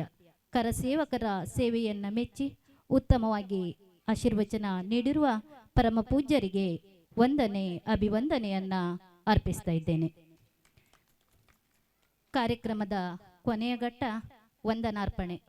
ಕುಮಾರಿ ರಜನಿ ಉಮೇಶಾಚಾರ್ಯ ಇವರಿಂದ. ಶ್ರೀ ಕಾಳಿಕಾಂಬ ದೇವಸ್ಥಾನ ಚೌತನಿ ಭಟ್ಕಳ. ಕಾಳಿಕಾಂಬ ಅಮ್ಮನವರ ಅಷ್ಟಬ್ರಹ್ಮ ಬ್ರಹ್ಮಕಲಶೋತ್ಸವದ ಸಾಂಸ್ಕೃತಿಕ ಕಾರ್ಯಕ್ರಮದ ಉದ್ಘಾಟನೆಯನ್ನು ನಮ್ಮೊಂದಿಗೆ ನೆರವೇರಿಸಿದ ಪರಮಪೂಜ್ಯ ಜಗದ್ಗುರು ಅನಂತ ಶ್ರೀ ವಿಭೂಷಿತ ಕಾಳಹಸ್ತೇಂದ್ರ ಸರಸ್ವತಿ ಮಹಾಸ್ವಾಮಿಗಳು, ಶ್ರೀಮದ್ ಜಗದ್ಗುರು ಆನೆಗುಂದಿ ಮಹಾಸಂಸ್ಥಾನ ಸರಸ್ವತಿ ಪೀಠ ಪಡುಕುತ್ಯಾರ ಇವರಿಗೆ ಹೃತ್ಪೂರ್ವಕ ಅಭಿವಂದನೆಗಳು. ಹಾಗೆಯೇ ಪರಮಪೂಜ್ಯ ಜಗದ್ಗುರು ಅನಂತ ಶ್ರೀ ವಿಭೂಷಿತ ಶಿವಸುಜ್ಞಾನ ತೀರ್ಥ ಮಹಾಸ್ವಾಮಿಗಳು, ಶ್ರೀ ವಿಶ್ವಕರ್ಮ ಜಗದ್ಗುರು ಪೀಠ ವಿಶ್ವಬ್ರಾಹ್ಮಣ ಮಹಾಸಂಸ್ಥಾನ ಅರೆಮಾದನಹಳ್ಳಿ ಹಾಸನ ಇವರಿಗೂ ಸಹ ಹೃತ್ಪೂರ್ವಕ ಅಭಿವಂದನೆಗಳು. ಹಾಗೆಯೇ ಪೂಜ್ಯರ ಶಿಷ್ಯ ವೃಂದದವರಿಗೂ ಸಹ ಹೃತ್ಪೂರ್ವಕ ಅಭಿವಂದನೆಗಳು. ಹಾಗೆಯೇ ವೇದಿಕೆಯಲ್ಲಿ ಉಪಸ್ಥಿತರಿರುವ ದೇವಸ್ಥಾನದ ಆಡಳಿತ ಮುಕ್ತೇಶ್ವರರಾದ ಗಜನನ ನಾಗಪ್ಪಯ್ಯ ಆಚಾರ್ಯ ಇವರಿಗೂ ಸಹ ಹೃತ್ಪೂರ್ವಕ ಅಭಿವಂದನೆಗಳು. ಹಾಗೆಯೇ 2ನೇ ಮುಕ್ತೇಶ್ವರರಾದ ಗೋವಿಂದ ಮಂಜುನಾಥ್ ಆಚಾರ್ಯ ಇವರಿಗೂ ಸಹ ಹೃತ್ಪೂರ್ವಕ ವಂದನೆಗಳು. ಹಾಗೆಯೇ 3ನೇ ಮುಕ್ತೇಶ್ವರರಾದ ಶಿವರಾಮ ದೇವಪ್ಪ ಆಚಾರ್ಯ ಇವರಿಗೂ ಸಹ ಹೃತ್ಪೂರ್ವಕ ಅಭಿವಂದನೆಗಳು. ಬ್ರಹ್ಮಕಲಶೋತ್ಸವದ ಸಮಿತಿಯ ಗೌರವಾಧ್ಯಕ್ಷರಾದ ಸದಾನಂದ ಶಿವರಾಮ ಆಚಾರ್ಯ ಜಾಲಿ, ಸದಾನಂದ ಮಂಜಯ್ಯ ಆಚಾರ್ಯ ಮುಂಡಳ್ಳಿ, ಗಜಾನನ ಶಂಕರಾಚಾರ್ಯ ವೆಂಕಟಾಪುರ ಇವರಿಗೂ ಸಹ ಹೃತ್ಪೂರ್ವಕ ಅಭಿವಂದನೆಗಳು. ಮಹಿಳಾ ಸಂಘದ ಅಧ್ಯಕ್ಷರಾದ ಭಾರತಿ ಬಾಬು ಆಚಾರ್ಯ ಇವರಿಗೂ ಸಹ ಹೃತ್ಪೂರ್ವಕ ವಂದನೆಗಳು. ಯುವಕ ಸಂಘದ ಅಧ್ಯಕ್ಷರಾದ ಶ್ರೀಕಾಂತ್ ಕೃಷ್ಣ ಆಚಾರ್ಯ ಇವರಿಗೂ ಸಹ ಹೃತ್ಪೂರ್ವಕ ಅಭಿವಂದನೆಗಳು. ಭೂದಾನ ಸಮಿತಿಯ ಗೌರವಾಧ್ಯಕ್ಷರಾದ ಶ್ರೀ ಗೋಪಾಲ ಮಂಜಯ್ಯ ಆಚಾರ್ಯ ಜಾಲಿ ಇವರಿಗೂ ಸಹ ಹೃತ್ಪೂರ್ವಕ ಅಭಿವಂದನೆಗಳು. ಹಾಗೆಯೇ ಭೂದಾನ ಯೋಜನಾ ಸಮಿತಿಯ ಅಧ್ಯಕ್ಷರು ಜಗದೀಶ್ ವಾಸುದೇವ್ ಆಚಾರ್ಯ ಚೌತನಿ ಇವರಿಗೂ ಸಹ ಹೃತ್ಪೂರ್ವಕ ಅಭಿವಂದನೆಗಳು. ಶ್ರೀ ಕಾಳಿಕಾಂಬ ಭಜನಾ ಮಂಡಳಿ ಅಧ್ಯಕ್ಷರಾದ ಗಣೇಶ್ ಗೋವಿಂದ ಆಚಾರ್ಯ ಇವರಿಗೂ ಸಹ ಹೃತ್ಪೂರ್ವಕ ಅಭಿವಂದನೆಗಳು. ಹಾಗೆಯೇ ಇಲ್ಲಿ ನೆರೆದಿರುವ ಎಲ್ಲ ಸದ್ಭಕ್ತ ಮಹಾಶಯರಿಗೆ ಹೃತ್ಪೂರ್ವಕ ಅಭಿವಂದನೆಗಳು. ಪರಮ ಪೂಜ್ಯ ಅನಂತ ಶ್ರೀ ವಿಭೂಷಿತ ಕಾಳಹಸ್ತೇಂದ್ರ ಸರಸ್ವತಿ ಮಹಾಸ್ವಾಮೀಜಿಗಳವರು